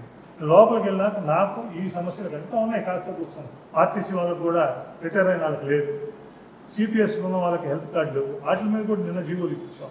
సిపిఎస్ వాళ్ళకి కూడా ఒక అమౌంట్ పెట్టించి 1 టైం మెజర్లో చేపిస్తున్నాం. అట్లా మెయిన్ సమస్యలు ఇవి ఉన్నాయి. వీటిని ఇప్పుడున్న వ్యవస్థలో ఎవరు ఛాన్సులు ఏమైనా దొరుకుతూ ఉన్నారు. అందుకని ముఖ్యమంత్రి గారికి ఈ విషయాన్ని తీసుకెళ్ళి ముఖ్యమంత్రి గారే ఒక 3 మినిట్స్ కూడా ఇచ్చారు. దాని మీద నెక్స్ట్ వీక్ ఇప్పుడు జీవో కూడా వస్తుంది. 3 అధికారులు ఇస్తాం. వాళ్ళతో ఈ పనులు చేర్చుకుంటే ఈ ఏదైతే వైద్య సేవల రథచక్రాలు ఉన్నాయో అవి కనీసం సగం పైన కదులుతాయనేది ఉద్దేశంతో ఉన్నాం. డెఫినెట్గా వితిన్ 2-3 మంత్స్లో ఒక మార్పుని చూడబోతున్నాం. ఆ మార్పుకి AP NGO association, AP JAC దోహదపడుతుంది అనేది మా భావం. ఇది సార్ మొత్తానికి ఏపీ ఎన్జిఓ రాష్ట్ర అధ్యక్షులు సాగర్ గారు చెప్పినటువంటి విషయాలు. రాష్ట్ర అధ్యక్షుడిగా ఏ విధంగా ముందుకు నడుపుతున్నారు ఉద్యమాన్ని, అదేవిధంగా ఎంప్లాయీస్ శ్రేయస్సుకు, అదేవిధంగా రాష్ట్ర ప్రభుత్వంతో ఏ విధంగా సంప్రదింపులు జరుపుతున్నారు అనే విషయాన్ని తెలియజేశారు. అన్నిటికంటే విషయం ఏంటంటే ఆయన ఆరోగ్యంగా ఉండటానికి ఏ విధంగా జాగ్రత్తలు తీసుకుంటున్నారు, గతంలో ఏ విధంగా ఫిట్నెస్గా ఉన్నారు, ప్రస్తుతం స్విమ్మింగ్ ఏ విధంగా చేస్తున్నారు, అట్లా బిహైండ్ విషయాలు ఫ్యామిలీకి సంబంధించిన అన్ని విషయాలు చెప్పారు. ఎంతో స్ఫూర్తినిచ్చేటటువంటి అంశాలు యువతకు కూడా వారు తెలియజేశారు. ఈ సందర్భంగా వారికి ప్రత్యేక ధన్యవాదాలు తెలియజేస్తారు.